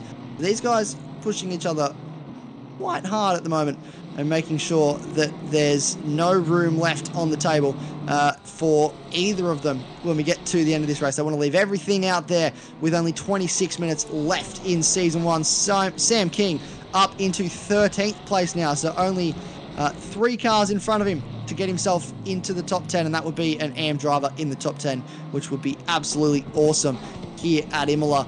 But you can see a fair spread of cars up and down the field. For the most part, AMs, Pro-Ams sorted into their classes. A couple Pros and a couple AMs spattered in here and there. You can see Adam Gray down in 18th place at the moment, struggling for pace in that Ferrari. Liam Tame still in 16th place, and he's got company right behind him as Adam Gray from what looked like a Aston Martin, maybe trying to unlap themselves. But Liam Tame sort of in no land's land at the moment.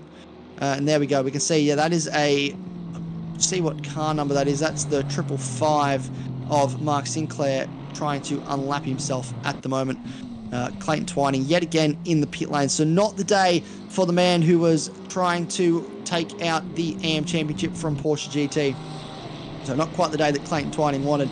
But here we go. This is getting very racy again at the front. We've just come off the back of another move. Here we go. This is it for the podium. Around the outside from James Machen. Under braking. Gets it done. That was absolutely beautiful. There's a bit of contact between the two of them. Machen is in the wall.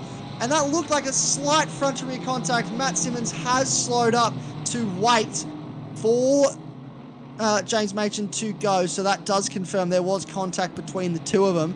Matt Simmons done the right thing there and waited. Just looks like a slight front to rear contact. I'm going to be honest, I think corner, it's so easy to unsettle the car. I think there was a bit of net code there as well. From what I saw on my screen, there was a slight bit of teleportation. So I do genuinely think that angle we had, there was a bit of contact. I do think net code played a part in that one as well, unfortunately. And of course the world famous ACC contact physics. Facepalm. But yeah, contact physics. Oh. They're a steward's worst nightmare. They really are. Speaking of Simon Bishop's worst nightmare, it's Matt Dernetti. It's the fastest car on track. It's an Aston Martin. We've got less than 25 minutes left to go of the final round, and these two up at the top are still absolutely inseparable. And now we can see them catching up to King in 14th place. So they're looking to lap half the field while separating themselves from the chasing drivers at an absolute monstrous pace. There we go. Goes past King. King very handily getting himself out of the way just before the braking zone of turn 2. Of course, the first chicane. Will saying he's been struggling. Clayton Twining unfortunately had disconnection. Clayton. Oh no. That is unfortunate. It's an ill wind that blows nobody some good. That does mean, of course, sorry Clayton to do this straight away, but that does mean that fully confirms Porsche GT will be the ARM winner if he can make it to the end of the race. Now he's currently third. So he's going to bring home another podium. So it's been an absolutely solid season. But yeah, Clayton, we're looking forward to seeing you again next season. Great driving, so close to bringing home a championship. Second in this field is absolutely no mean feat. Been struggling with rubber banding in ACC, makes it very hard to stay close. It does. Yep, the rubber banding in ACC can be particularly bad. Thankfully, we're not seeing any up at the front between these two. And in fact, we're not seeing much daylight between the two of them once again. Dernetti really is making sure that Bishop knows he is there. And again, you want to talk about engine sounds. Actually, here's what I want to talk about, Isaac. Track temperature is down to 32 degrees. The wind is up to 3 kilometres an hour, and that is double cloud cover. That is... Well, we've only got 22 minutes left in this race, and the 30-minute forecast says there's no rain, which makes me think, unless something drastic happens, we're not going to get any rain.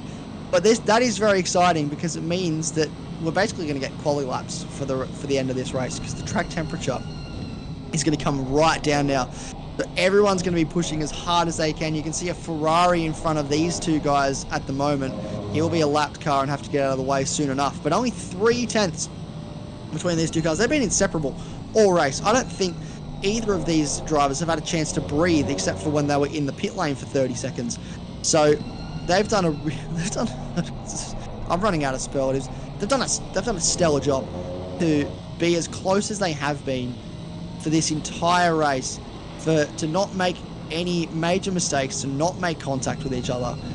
It's brilliant, and I take my hat off to them. James Machen has done a brilliant job as well. He's now pulled out 1.5 seconds to Matt Simmons, so that gap has grown for third place. Josh Green 9 seconds off the back of Matt Simmons now. So, here we go. It was a bad exit for Simon Bishop. That rare mistake we're talking about him making. And this has been the perfect opportunity presented for Matt Dernetti. They're going to go side by side into the chicane. Brilliant room left by the two drivers. This is brilliant racing. So much respect, as John said, between both drivers. At the moment, we're going to come down towards turn 17. They're still going side by side. This has not stopped, and it's still going into the first Ravazza, into the second Ravazza. Matt Dernetti will not come out on top. Simon Bishop holds on for now, but look how close these two drivers are, as we go through turn 19, technically turn 19, I don't count it as a corner, down towards, this is turn 1. We're going to head up towards turn 2 and 3. He's going to go to the outside now. Is Matt Zanetti looking for that move? And Simon Bishop goes just deep enough that he can hold on to track position. But that was a rare mistake on the exit of Aqua Minerale for Simon Bishop. Matt Zanetti knew he had to capitalise, and he did. But Simon Bishop, he's just a world-class driver and was able to hold on. Brilliant respect between both of those drivers. Yeah, that is the word of the day now. The amount of respect shown. We talked about how narrow this track is. To go through the final chicane side by side, and then through Ravazza side by side, and then go through the first chicane side by side. Absolute pinpoint driving. If anyone that has driven ACC, you know. If you haven't driven ACC, I can assure you that that was absolutely incredible. Will saying that right there is why I love racing Simon. Yeah, absolutely mesmerised. There's championships on the line, there's pride on the line, there's I'm here for season 2 on the line as well, and both drivers keeping it as clean as a whistle through a very difficult sector on a very difficult track, and both coming out completely unscathed.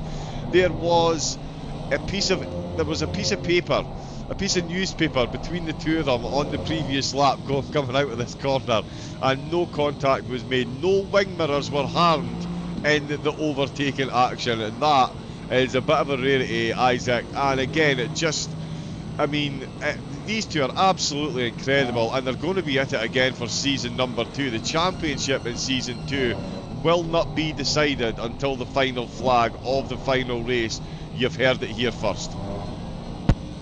Yeah, I completely agree with that sentiment. It's going down to the final race next season, and to make it even better, CP Motorsports are moving across to the BMW next season, so both of these guys will be in the same car. So we've talked about a few times, they've joked throughout the week, equal machinery. But the last time that two drivers were in equal machinery was, that I can recall, that it got that close, was Lewis Hamilton and Nico Rosberg. And if Simon Bishop is Lewis Hamilton and Matt Zanetti's Nico Rosberg, we all remember who came out on top in 2016 in that battle. So Matt Zanetti will be a force to be reckoned with next season, and I can absolutely see him taking this fight to Simon Bishop throughout season 2. And there's 10 rounds, so we've got 2 more rounds of racing that these two will be going at it for. 2 endurance races as well, so they're going to have co-drivers factoring in to that racing, or to the racing there as well. So that'll be something to definitely keep an eye on. But we've still got 17 minutes of racing left in season 1. It's not over yet, and here we go.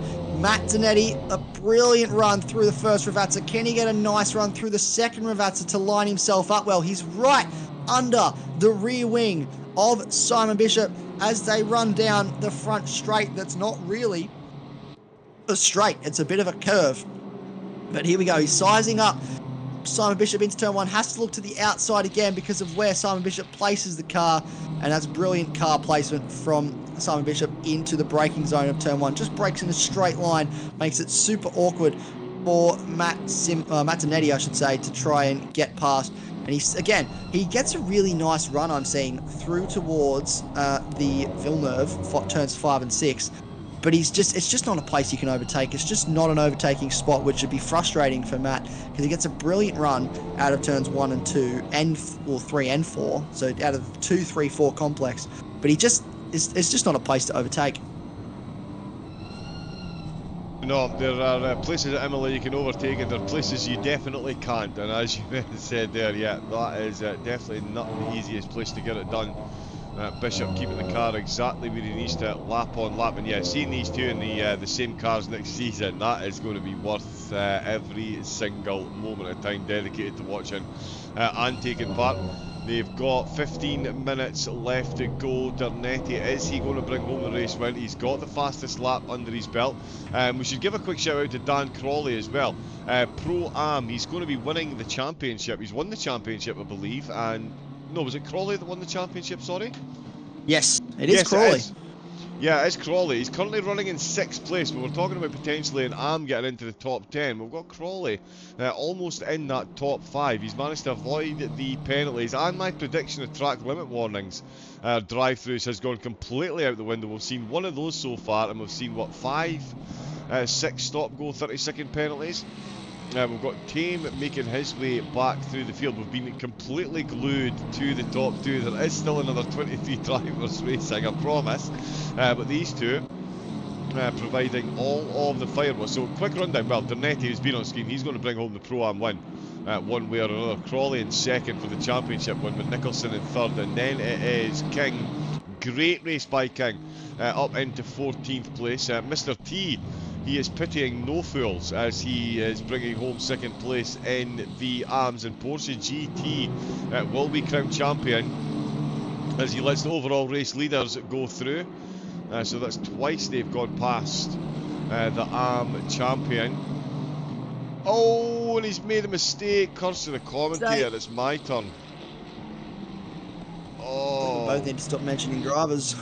Yes, we do. That's massive damage on the front of the number 5.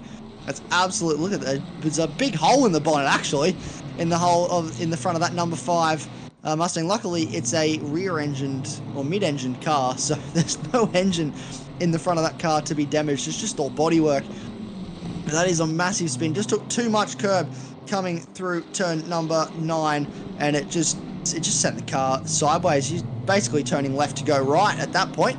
And was not what he wanted. So he may try and stick it out with only 13 minutes to go, or he could come into the lane and seek repairs, considering that championship is pretty much safe for him, and he just has to bring the car home at this point to wrap it up. But what is not wrapped up and far from over is this battle at the front, and it's still going on. As you mentioned, there is 23 other cars in the race, and I'm just seeing that Liam Tame in 16th has caught up to the back of Andrew Griffin for 15th, and I believe that is position gain. So it is. So Liam Tame's actually jumped Griffin and Sam King and finds himself up into 14th. So the charge forward for the AM driver to get inside the top 10 is now going a little bit backwards, with Liam Tame trying to make up for that 30-second stop go that he found himself with earlier on in the race weekend. And you can see Simon Bishop here. 0.3 is the gap at the last timing split between 1st and 2nd place. James Machen is a fair way off the back of these guys. 24 seconds off the back of Matt Donetti. That gap, not too long ago, was about 15 seconds. It's grown out by almost 10 seconds, which is absolutely crazy. These two at the front are just in a league of their own, which just reinforces that they should be in a separate class that we just title Alien for Season 2. And just look at the way that Matt Donetti is using those curbs through turns 14 and 15. He is super aggressive with the body language of that Aston Martin at the moment, saying, I am here, please let me past. He's been working so hard for this. He really wants it. You can tell that he really wants it. He should have had it at Zolder, but a mistake in the second last corner meant that he ran deep, and Simon Bishop got back past to take the race win. Here we go. He's sizing up to the outside again. There's an overlap that's been established. The side draft will be working in Matt Donetti's favour now. Is he going to be close enough up to make the move stick into turn 2? Not quite. It's going to be another version of the same story we've been seeing, which is that Simon Bishop positions the car on the inside line and then just is able to park on the apex to avoid Matt Donetti getting by. And it's not really a complex of corners you can go side by side in. So they find themselves yet again with that same tale of woe for Matt Donetti. Gets alongside, but just can't quite get past. Indeed, yeah. Gordo96 in Discord says that his game has crashed, so we're down to 24. Unfortunately. Josh Gordon, that is a shame. Ah, Jay Gordon, right, okay. I was trying to think of someone whose first initial was G, but no, Gordon's his surname. Yeah, that is massively unfortunately. Kunos, please sort out the console version of this game. Look at the talent we've got on display here at AGT ACC Season 1. The Round 8 finale is almost at its finale, but do not worry, the fireworks are still ready to be lit with 10 minutes left to go. We've seen how close these two can get side by side through any corner they feel like. They don't care at Imola. All they know is there's race wins up for grabs, and they're absolutely going for it. We've got Arnie in the chat. These commentator voices are giving me the hots. Arnie, welcome in. Good morning. How are you? My name is Dr. John Kimball. I'll be your substitute teacher for the day. Yeah, a terrible Arnie impression there, my apologies. But yeah, welcome in, I hope you're enjoying it. If you're enjoying it that much, please do hit the thumbs up, give the channel a like and subscribe. Brought to you, of course, by TrackSpotTV. Here, the AGT ACC Season 1 finale coming to a close. It's been an absolutely incredible season. 3 worthy champions being crowned, and an emerging talent coming to the fore in the shape of Matt Dernetti. He's got the fastest lap of the race, but he's still got a BMW rear spoiler ahead of him, and that has been the case for 90% of the race so far. And will it be the same for 9 minutes to go? The majority of the votes, I'm stumbling over my words here, 56% of voters went for Dernetti to take the win, Isaac, and at this point it is still an absolute coin flip between the two of them, with only 6 tenths separating them. Yeah, this is still going. This has been going for the last hour and 20 minutes, and we haven't stopped watching. There's been a race going on throughout the field, and we haven't seen many other cars. Liam Tame has closed up to the back of Les Sandwith, and I believe that will be a move that he'll get himself back up into 13th place, which will be great for him on his comeback charge through the field. But we just haven't been able to take our eyes off this. It's been absolutely brilliant. I do want to point out as well, Matt Simmons has closed back up within a second of James Machen. So the battle for the podium is starting to heat back up with only 8 minutes to go. And Josh Green is 3 seconds off the back of those guys. There he is in the background. There's Josh Green. So the podium is far from over. The race lead decision is far from over. Porsche GT has repaired his damage, down in 22nd now, 4th in class. Liam Tame is past Les Sandwich, so yep. He just got the overtake done, which means that he's now up into 13th place. And Matt Dernetti still within half a second of Simon Bishop, which is a phrase we're getting used to saying. That is George Takacs off in the background. And he is a few laps down. He's just been lapped yet again. And then we've got another Ferrari in front who will be going a lap down on the leaders. But it's not deterring the battle between these guys. Les Sandwith gets past Liam Tame again, who I believe has made a mistake somewhere. So Liam Tame off the circuit and is now moving again, but that's costly. He was up into 13th, and he's pulling to the side to let the faster car go. And done a great job there to make sure he gets out of the way of Josh Green, who is pushing as hard as he can to catch these guys in front. He's now 2.5 seconds off the back of Matt Simmons, so he's eating into that deficit at the front. And so Matt Simmons is right on the back of James Machen now as well, so that's still about 8 tenths at the moment. So that's good. They're all going to sort of converge on each other as this race comes to a close. 27 seconds is James Machen off the back of Matt Dernetti, and 6 tenths it's Matt Dernetti to Simon Bishop. And we've got 6 minutes to go, which means we've probably got about 4 laps left in this race. The cloud coverage is still sticking around. The track temperature is still at 32 degrees, so we haven't seen too much more of a drop in the temperature. But I'm very, very excited for what is about to unfold in these last 6 minutes. Indeed, yeah. We've got a lot of people in the YouTube chat. I think it might be one of your parents. It's someone saying they are your biggest fan. So obviously got to be a relative. I'm looking. Fat Furby, welcome in. You got to be joking, 97. I usually am, to be fair. Thanks very much. But yeah, welcome in to everyone in the chat. They're trying to make Isaac blush at the moment. Rumour has it Foggy has a new gig with V8 Supercar commentary now as well. But yeah, we've got a lot of people saying, can someone tell Dernetti to send it, please? My anxious anticipation cannot take it anymore. That's a fair point, well made, because these two have kept it on an absolute knife edge. AGT outsourcing jobs to Scotland. Now, well, actually what happened was Matt Dernetti had to get a restraining order against Isaac. He kept finding him camped out in his back garden, so as part of his community service, he had to let me into the comedy box, so that's how that one was decided. I won't make the series. LJ in the race is famous. Everyone in this race is famous. They're the drivers that got lapped by Bishop and Ternetti. Sorry. I should. They're all wonderful. They're all wonderful people. Look, it doesn't make them bad people getting lapped by these two. That's for sure. No, absolutely not. And because these guys are in a complete class of their own. You can see just the gap between Mazzanetti and James Machen. These guys have been on another level all race. They're just churning out fastest lap after fastest lap. Look how close they are. 2/10 at the line. Mazzanetti's going to have a little bit of a look here, but he's not going to be close enough this time to make anything stick. Only 4.5 minutes to go, which means it's getting to the point where it's now or never for Mazzanetti if he wants this race win. And he is closer than ever to the back of Simon Bishop.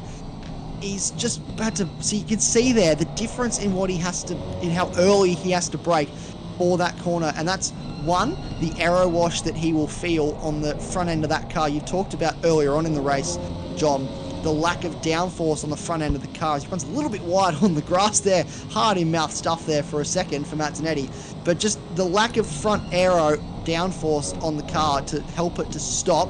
And also, when you go to turn in, if you've got dirty air in front of you, you try to rotate the car, it's not going to rotate the way you want it to. This is Josh Green right on the back of Matt Simmons now, who has dropped off the back of Mazzanetti. Whoa, big dive up the inside, a bit of a double move there from the 232 Mustang driver. Looks to the outside, looks to the inside, can't make it stick. He's not close enough. That was a very, very bold move from Josh Green. And this is holding up because they've dropped off the back of James Machen. This is great for James Machen. This is a free kick for the podium. But Josh Green, he wants track position. He wants the points that come with fourth place, and he's not going to go down without a fight. So this is going to kick off with 3 minutes to go now in this race. We should have at least 2 more laps left in this race. To the outside now, a little bit of side-to-side contact between the two drivers. A lot of space left, and yes, there we go. The move has been done, a little bit of push and shove there from the two drivers, but they've sorted it out. Josh Green gets by through to fourth place now, and he can try and set after James Machen, but we just don't know what the speed difference is between James Machen and Josh Green, so we'll have to keep a close eye on that. But hang on, Matt Simmons isn't letting him go anywhere. He said, I'm not happy with that. This isn't over. Just because you passed doesn't mean that you just get to move on. And he is now pushing hard after him. You can see Liam Tame in behind, just sort of spectating all of this. He gets a front row seat to watch these guys go at it, and I am very jealous of that because I get to watch it all on screen, but to be sitting in the car behind and just watching a battle going on in front of you, it's just a completely different experience. Yeah, it really is. Arnie is definitely a Foggy fan. Hopefully Isaac reads that in the YouTube chat. I'm not sure I want to read out the whole drinking bathwater thing. That is fandom levels achieved there, Arnie. Welcome to the club. You got to be joking. He's got the emotes in there as well. Lots more to cover season 2, so make sure you hit the like and subscribe and get tuned in, get signed up, get joined in.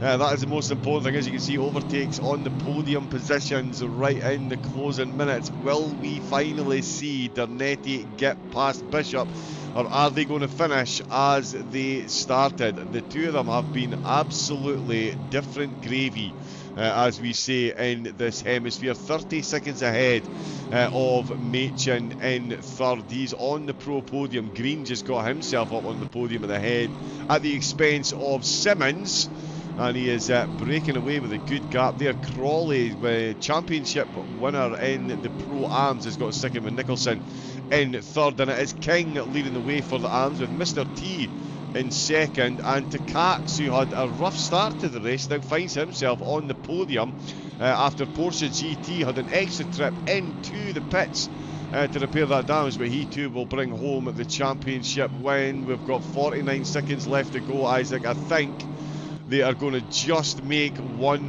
more lap. Get your bets in the chat now. S for Simon, M for Matt. Who do we think is going to win this one?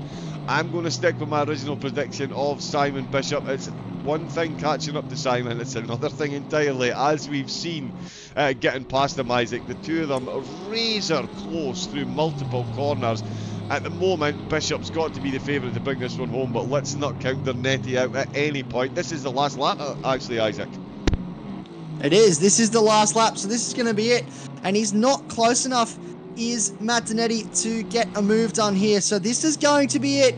This is going to close the curtain on Season 1. What a season it's been. These two have been inseparable for the last couple races. The timer hits 0.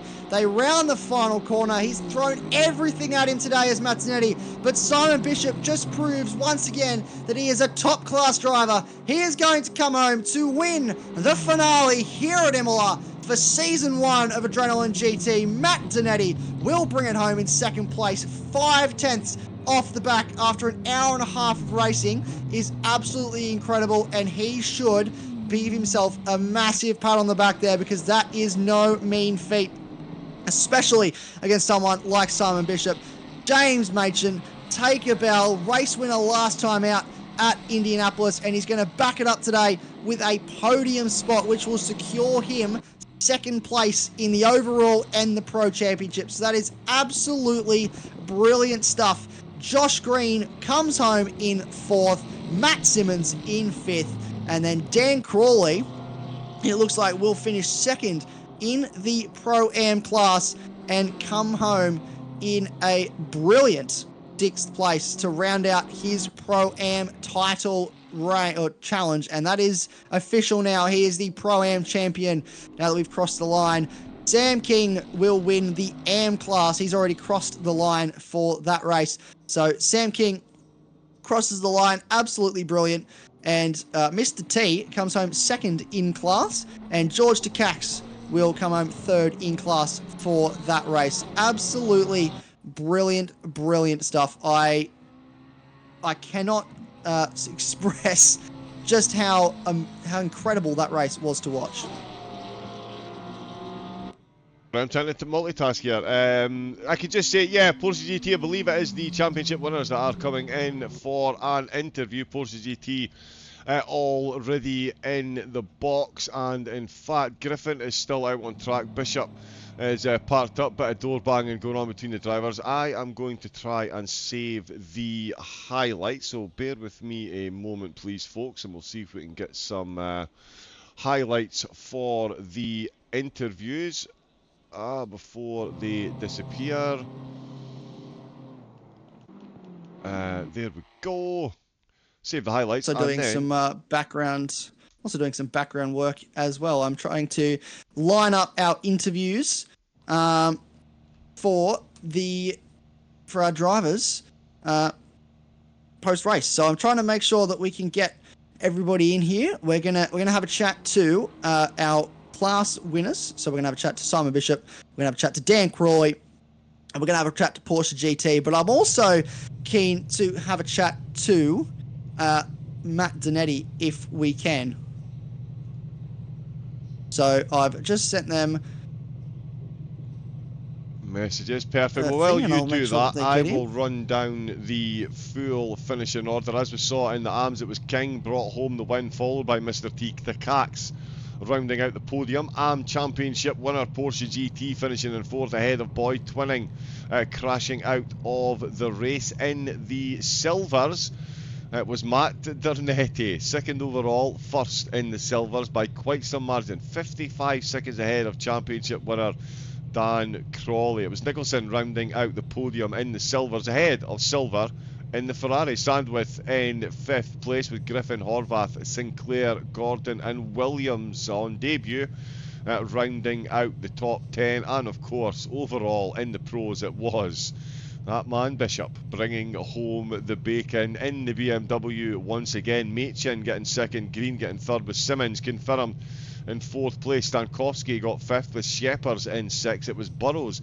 in 7th, Ashraf in 8th ahead of Tame in 9th, and rounding out the top 10 for the pros, it was Gray with Carter down at the back of the field. That is that done, so we will line up the interviews. What we'll need to do, I believe, is actually, because they're on console, Isaac, we will actually need to jump into the room with them, I believe. Yes, well, I've also given them permission so they can just jump in. So I will just send them a message when it's their turn to jump in, and then they can get into the chat. So I believe that we have Matt Zanetti. We're still waiting for Simon Bishop to arrive.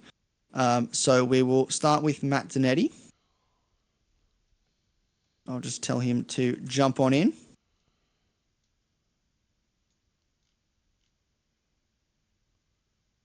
Here, Mr. I'm definitely a Pro-Am driver, I promise. And he has graced us with his presence in the commentary box. Welcome along, Matt Zanetti. First of all, how are you feeling after that race? Sweaty and stinky. Perfect. I don't think for the majority of that race, our eyes were taken off you and Simon up the front. We've run out of superlatives to describe how that battle was, because I don't think for a second there you guys were separated for a lap there, you guys were separated by more than a second, except for when you came out of the pits. It was incredible. Yeah, it was fun, and heaps of trust with Simon. So side by side, into a few corners where you probably shouldn't do, but racing Simon, you can trust the guy a lot and just have a crack and have a fun race. So. Yeah, it definitely looked like a fun race, Matt. I've got to say, just an absolute talent behind the wheel, and it's good to hear. You can actually hear the smile on your face when you're talking about that battle, and you were saying going side by side through corners, you wouldn't necessarily do so. That side by side you had through there, through Sector 3, that was absolutely exhilarating to watch. The amount of respect between yourself and Simon was absolutely incredible. On a scale of 1 to about 1.2 million, how much fun was that little side-by-side extravaganza that you put on for us? Mate, that's the most fun I've ever had in a race. I was actually in a voice chat with Simon, so we were just laughing and carrying on and having a good time. So it was, we're having a real good show of it and just enjoying racing. You were in a voice chat together as well? Yeah, we're just having a good laugh and just racing, mate. That's just, my goodness, no, that's not, I'll see myself out. Isaac, over to you, I'm done. These aliens, what planet do you come from, Matt? That is the big question. What planet is it that you aliens come from? Because, honestly, I'm going to jump over Isaac here once again, Matt. I've got to say, like, ACC is not an easy game. It's a tyre pressure simulator. We've seen the track temperature change slightly, and we know exactly how detrimental it can be being behind another car. So there was a lot of work going on for you there today. Just an incredible drive, mate. An incredible drive. Yeah, thanks, mate. Appreciate it. Yeah, it was absolutely phenomenal. And yeah, the whole thing, you sneaking in and sandbagging as a pro-am, it's even more disturbing than the voice chat. Yeah, I think we've definitely reviewed we've definitely spoken to the admins, and there is no possible way that you will be able to stay in the Pro-Am category for next season. I was mentioning earlier, Matt, it's been from a man who was upside down at Bathurst barely 6 months ago to now pretty much staying within 5/10 of Simon Bishop for an entire hour and a half race. It's been an absolute pleasure to watch you work this season, and considering you and Simon are in equal machinery for season 2, I'm very excited to see what happens, and I'm hoping the championship will go down to the wire between the two of you. Yeah, I'm looking forward to it. It's been so surreal being from, like you say, upside down and then racing these quick dudes. It's pretty cool. So, and should also mention that you guys throw on a really good show here in league and to give us a chance to do it. So appreciate you guys as well. Appreciate you giving us the kind words. Well, thank you very much for joining us. One more moment. Sorry, I'm going to jump in. No. I'm going to jump in. I've got one more question for Matt. Everyone wants to know. Matt, I've just predicted already that Season 2 won't be decided until the final flag of the final race. You can hear just how much you enjoy the competitive side of things. How much are you looking forward to Season 2? And what genuinely do you think your chances are of bringing home the championship win?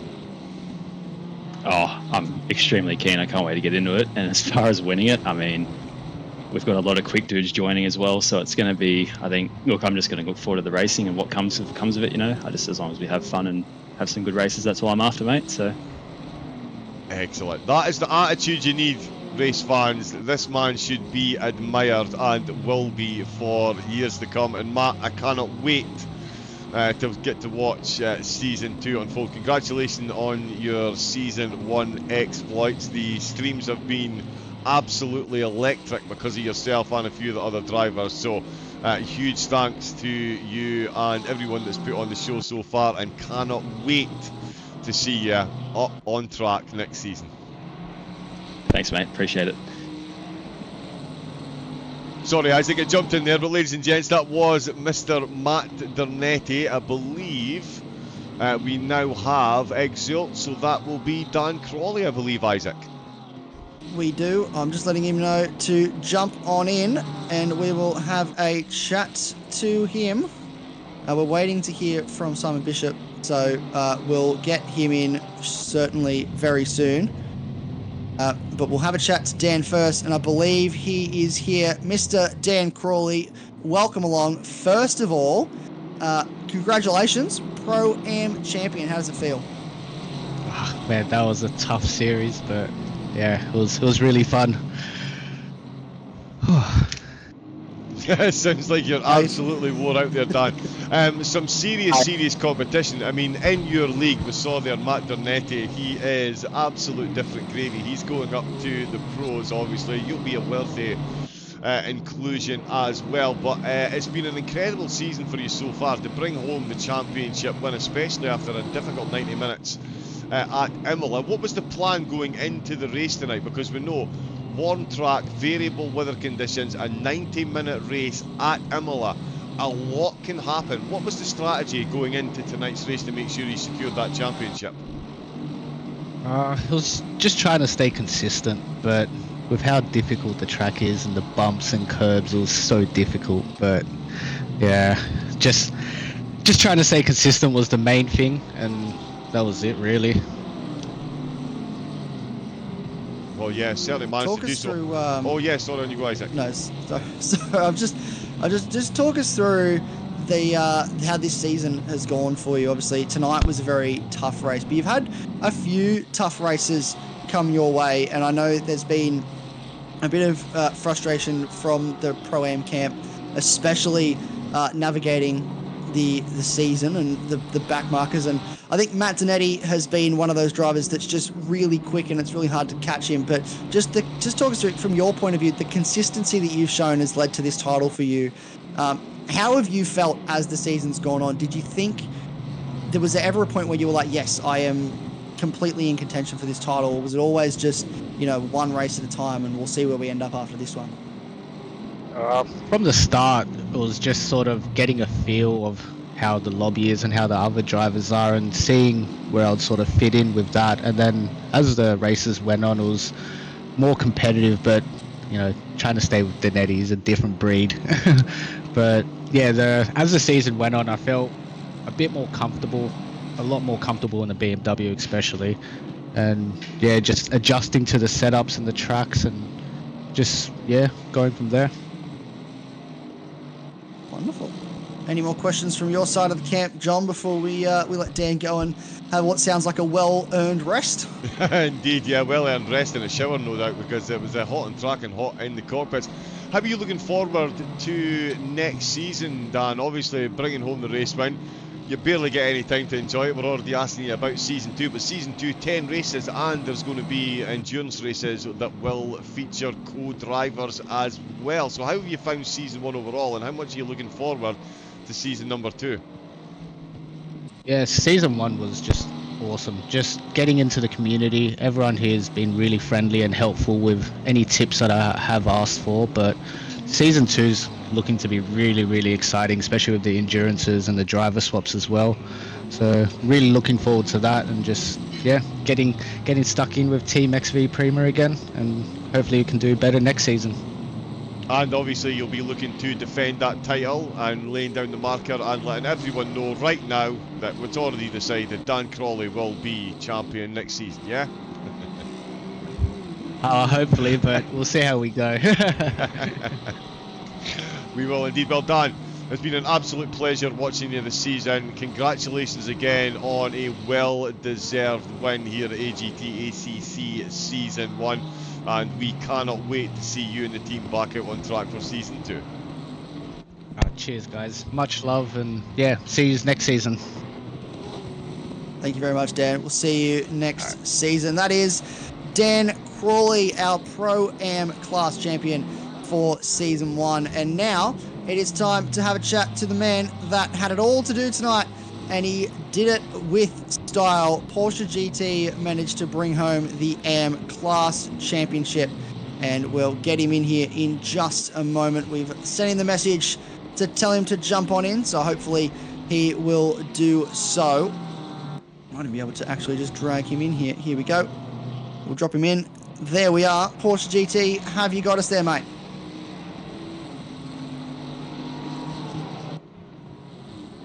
Might have. Oh, there we go. We have got him now. Porsche GT, welcome to the commentary booth. Congratulations, sir. At this stage, provided there are no major issues, obviously, which we don't foresee coming, you are the AM class champion for Season 1 of Adrenaline GT ACC. How does it feel?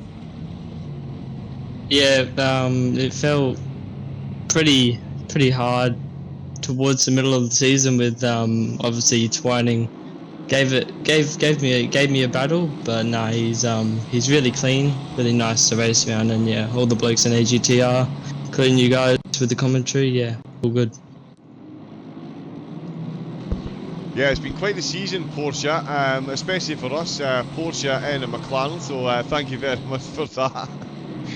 But the good race tonight did kind of come unhinged a bit at the moment. You let some at the end there. You let some let some front markers through and ended up in the wall. Gave yourself a bit of a fright, but obviously you knew that all you had to do was finish the race tonight. So did that take any pressure off coming into the race, or was it still very much business as usual? Let's get this done.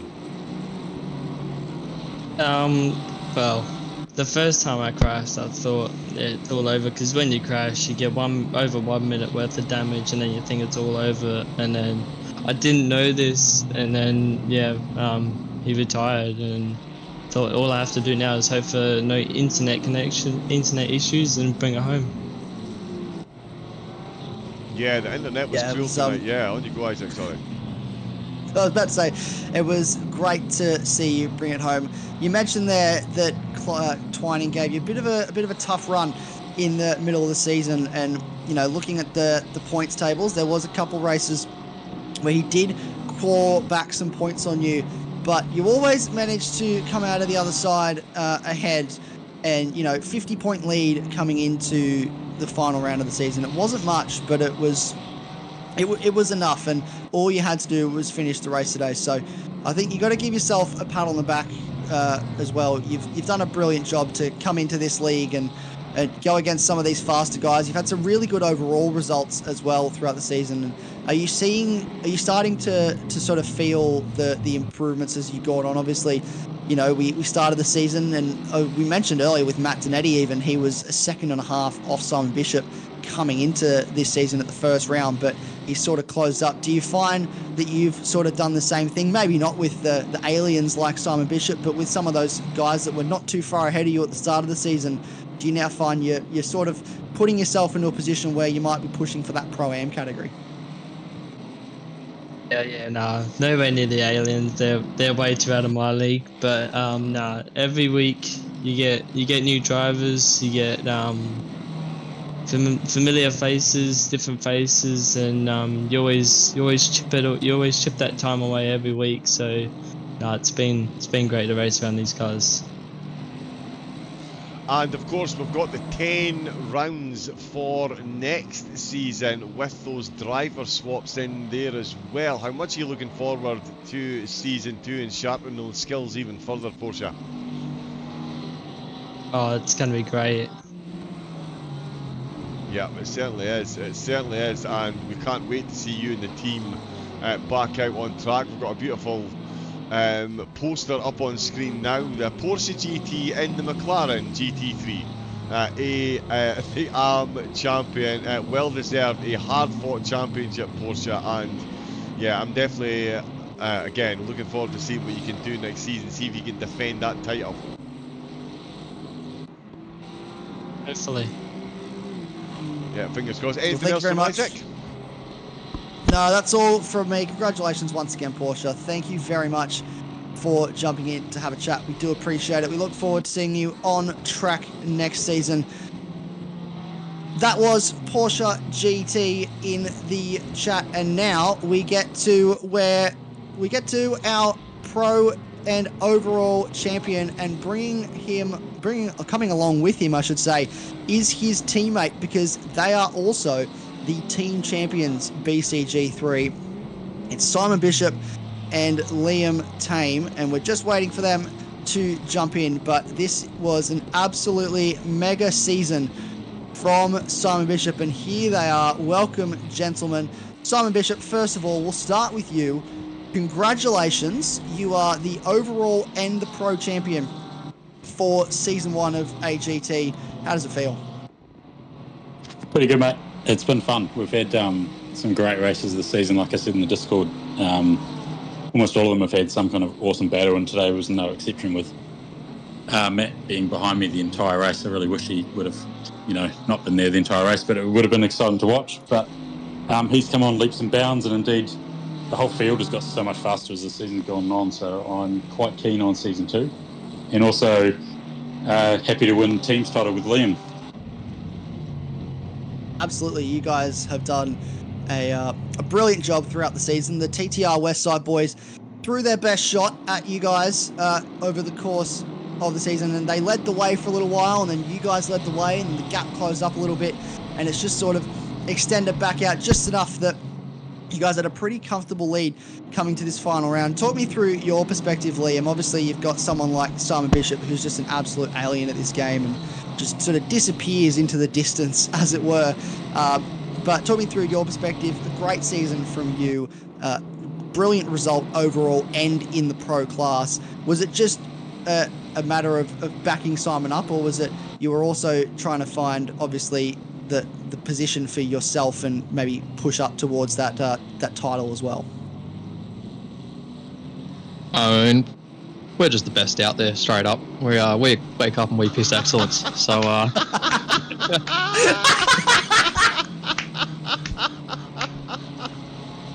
the shake and bake, now, baby. Legendary status to not has been achieved.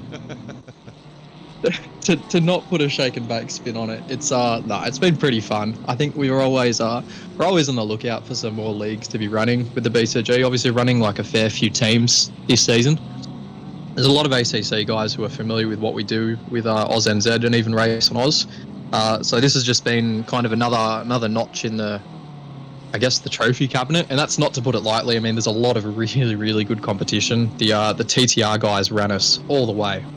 Obviously, massive congratulations to Simon. He had a fantastic individual season. Like, couldn't touch him. He was very, very, very, very strong. I'm not going to say I didn't help, but obviously my results weren't quite where I wanted them to be. But I think there was some setup work kind of behind the scenes where I'd say we both had a pretty good say in where the car was going, and I think most rounds we were running the same sort of setup. So obviously his car was, I guess the mechanics were just looking after it that little bit better. But yeah, I think overall it was a bit of a team effort. We had help from everywhere, whether it be myself, Simon, Paul, Cameron, Matt, Jono. I mean, everybody really had a say in this. So it's a massive team effort, and props to the boys at the BCG for getting it over the line. Yeah, I'm going to jump in here and ask Simon a question, if I may. I mean, huge congratulations on the team win, but for the individual efforts, absolutely incredible this season. That battle tonight, we had Matt Dernetti in the chat. He said the two of you were in the voice chat. He was beaming from ear to ear with that smile, talking about that battle with yourself. We know you're an absolute top driver. How much do you relish and enjoy these constant side-by-side battles? It's one thing to be able to run away from the field, but to have someone that close to you, how much did you enjoy that? Yeah, it's great, isn't it? I kind of said it before, like we kind of had one of those battles in every race, which is great, I think. Like, I tried to really send it a couple of times, as you saw at the Japanese round. Didn't always pay off, but yeah, like it makes you better. That's probably the main thing. Like, when you're driving by yourself, you don't really realise where the weaknesses in your game are. And then when you've got Matt right behind you, and if you make the smallest mistake, he'll be right there. It really makes you focus. And indeed, that race didn't seem like it was an hour and a half long, although I think Matt was a bit caught out at the start. I don't know if he told you, but he didn't have time to go to the loo before the race, so by the end of the race, he was in all sorts of trouble. But I think that kind of kept him a bit focused. So, yeah, I mean, I've been there before. But in terms of the racing, it was, like, really good. I don't think I crashed into anybody all season. I took myself out one round, obviously, but then that led to the good finish at Belgium. But, yeah, like, it's to be able to race side by side with people, whether it's Matt or the other Matt Simmons or Liam or any of the other drivers that we have, it's really, really entertaining, and the level of respect that we all have for each other is really, like, it makes the whole product better. You can race in other leagues where people crash into each other all the time and it becomes just a mess, whereas what we saw tonight, and indeed in most races this season, was really, really high quality. And I'm quite looking forward to that being in season 2. I think everybody's going to step up. I think a lot of the people have seen what this league is now and how it operates, so I think we'll probably see some more fast guys on the grid, whether it's from our BCG team or whether it's from other teams. And I'm quite looking forward to it. Yeah, well, let's just talk really quickly about season 2. Obviously, Matt Zanetti will step up to pro. I think we've well established by now there's no amount of money in the world that he can pay us admins to keep him in that Pro-Am status. But obviously a 10-race calendar. We've got Enduros on the table. We've got a new format in terms of the sprint feature race with the reverse top 10s in the sprint. What are you both, I guess from both of you, we'll start with you, Simon, then we'll throw to you, Liam. What are you most looking forward to for next season? What's something that you're really excited for? Obviously, the racing this season has been really good, and we're hoping it will continue. But yeah, is there something at the top of your list that you're really excited for to come in next season? I actually really like the races with something a little bit different to them. We always do these kind of races, where you qualify and you do the single race. So anything that has like a reverse grid element, in this case the top 10, I think it's really exciting because that gives you the random element, right? And the random element is what makes it exciting if you spice it up a little bit. It also gives people a chance to shine that might not otherwise be able to. So for me, to be those kind of races, the ones that aren't the traditional formats, they're the ones that I'm quite looking forward to. I don't know about Liam.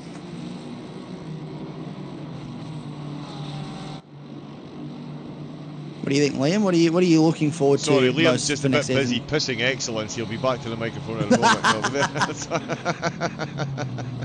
a moment. When you piss excellence, you got to make sure to harvest it every time you go, right?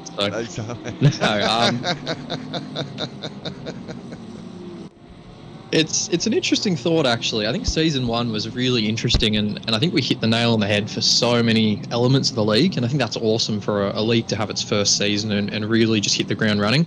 So season 2, I think there's probably not a single driver that was in season 1 that isn't looking forward to season 2.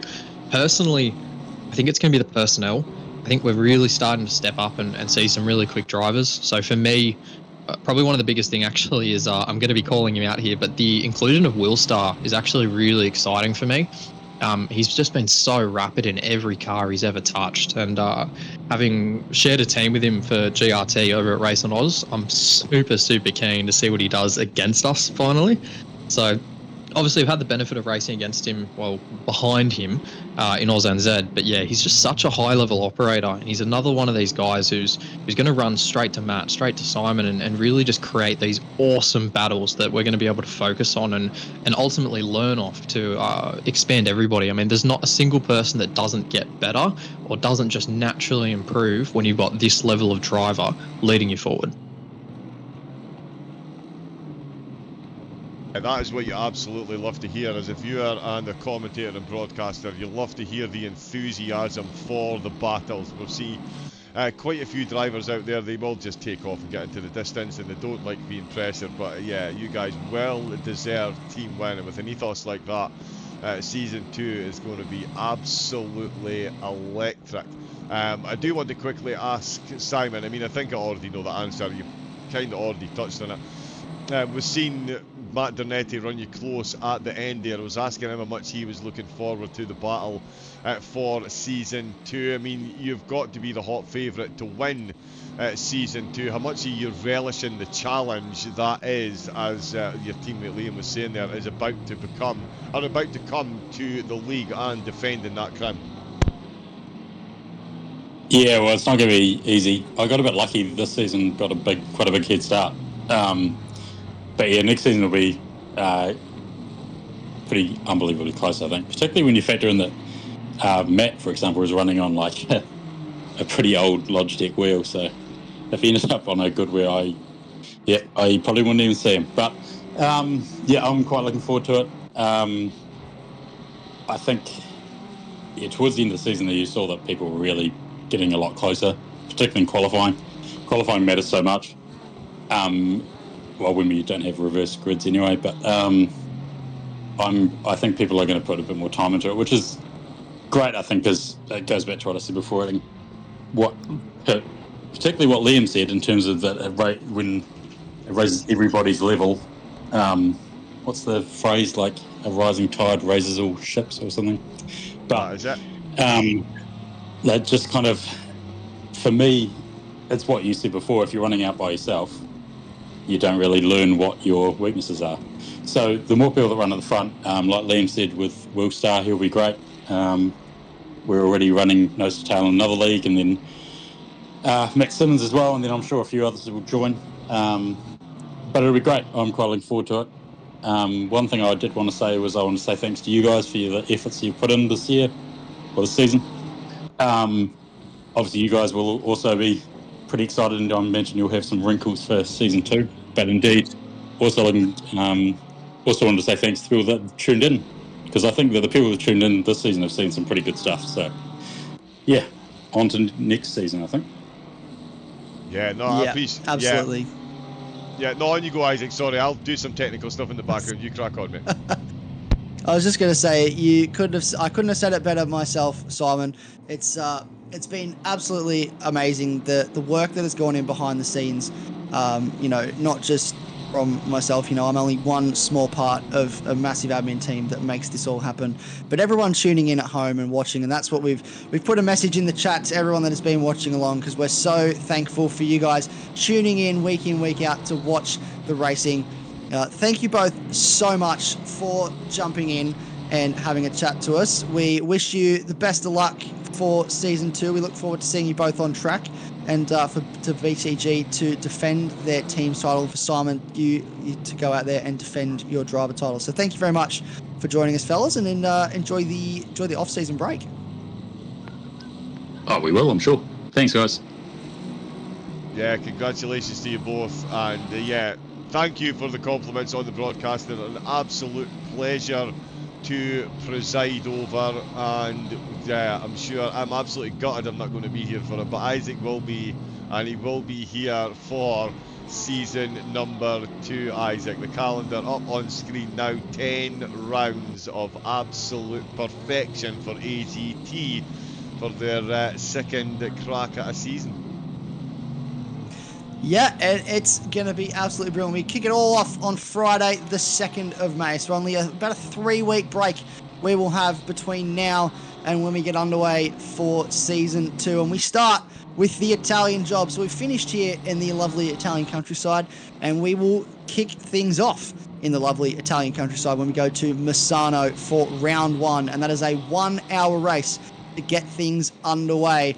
And then we head to the lovely Spanish Super Sprint at Barcelona for another race the week after, I should say, and it'll take place on the 9th of May. So we go 2 weeks in a row of racing, and then we go to Silverstone for the Silverstone Clash. That's a 1-hour race for round 3. Round 4, we head to the Austrian circuits, well, the Red Bull Ring, I should say, on Friday the 6th of June. That is the first time we will head to Austria in AGT history for the Assetto Corsa side, that is, and that's a super sprint format as well. And then I'm very excited for this one. It's the American Grand Prix. We go to Watkins Glen for 3 hours, 2 drivers per car. It's going to be an absolutely brilliant enduro, and I'm very, very, very excited, rubbing my hands together at the thought of jumping in the commentary box for that one. If we thought an hour and a half went by quickly, I can't wait to see how quickly 3 hours is going to go past. But then, after that, we head a couple of weeks later to Bathurst for the TrackSpotTV Challenge. Obviously, TrackSpotTV, our brilliant broadcasting partner here at AGT ACC, and we've given them the title. Well, we're not given them. We offered them the title rights to a round, and they chose the Bathurst round, which is the first time we will debut our sprint feature format. We'll explain what that is in just a second. Then we head for round 7. It's the community vote. So if you're not in the Discord already, make sure you jump in, because you have to be in the Discord to get a say in where we race for round 7. There'll be some very exciting options on the table, I'm sure. And then Sunday, the 10th of August, it's the second of our 2 enduros. It's the Belgian Grand Prix at Spa. This is where we kicked off season 1. And now, to spice things up, we're going to go racing for 4 hours. Again, 2 drivers, and anything can happen. I'm very excited for that one. Round 9, for the penultimate round, we got a super sprint at Laguna Seca for the American Super Sprint.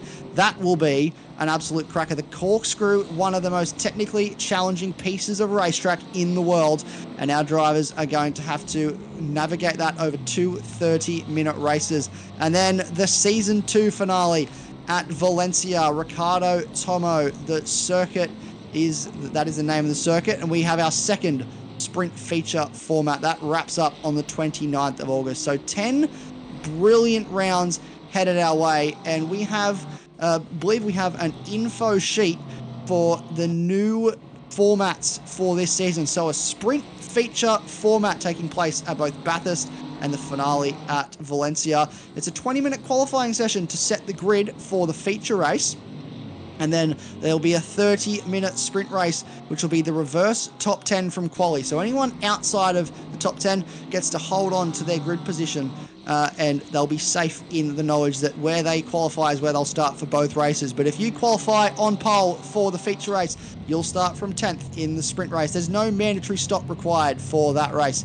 The 60-minute feature race will then take place. That's our regular 1-hour races. That's the normal quali results, 1 mandatory stop, 2 races in one night. That's similar to our sprint race format. We get 2 races in one night. This one, though, is an hour and a half of racing across the 2 races. And then, boy, am I excited for this one, John. It's the enduro race. And the endurance races is absolutely where it's at. We've got 2 of them, a 3-hour and a 4-hour race, multiple mandatory stops. They're going to need fuel and tyres to make it to the end, and 2 drivers per car with minimum and maximum stint times, so we don't just see Simon Bishop and Matt Dernetti leading the way for their teams respectively, because let's face it, if you could, you absolutely would. And there will be multi-stage qualifying for the first time in AGT, which will include a top 10 shootout. Oh yes, that is going to... all we need to do now is limit the number of tyres the drivers are allowed to use in quali, and that will really make it interesting. The 3 new circuits coming to AGT, the Red Bull Ring, the best circuit, one of the best circuits on the planet, Laguna Seca.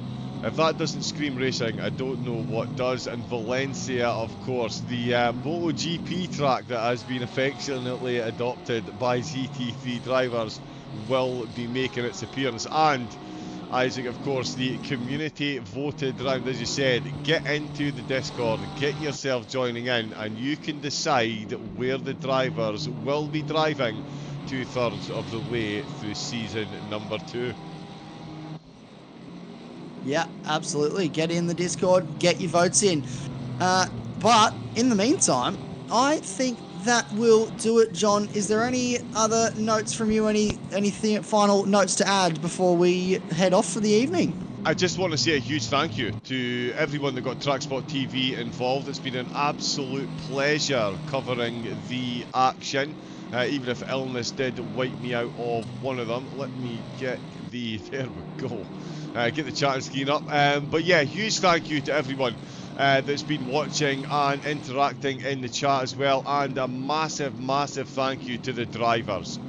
What a show you all have put on. Iron sharpens iron, and this is some of the sharpest I've seen in quite some time. AGT ACC's console community in very good hands here at AGT, and the drivers again absolutely world class, and cannot wait to be sneaking a watch of the stream while I'm at work for season number 2, Isaac.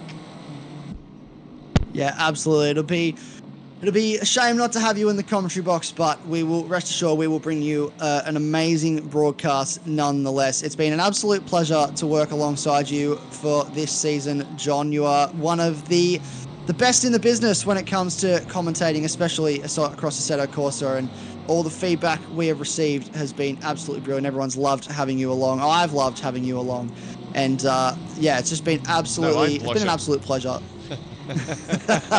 We've got him blushing. That's what we wanted to do. We're winning. But yes, thank you to everyone also watching at home. It's been an absolute privilege to bring you guys this broadcast, to be commentating on these races. We get to watch some awesome racing. You guys get to watch some awesome racing.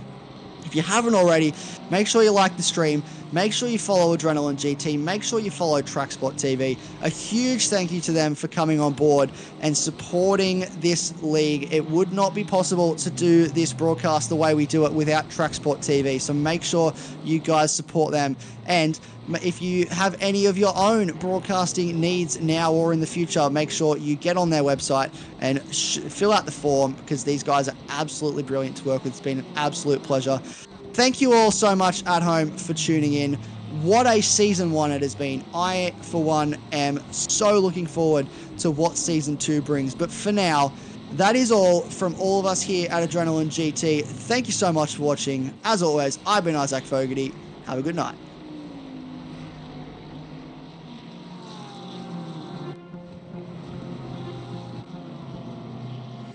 Been trying to change what I've been trying to say. Words don't come straight.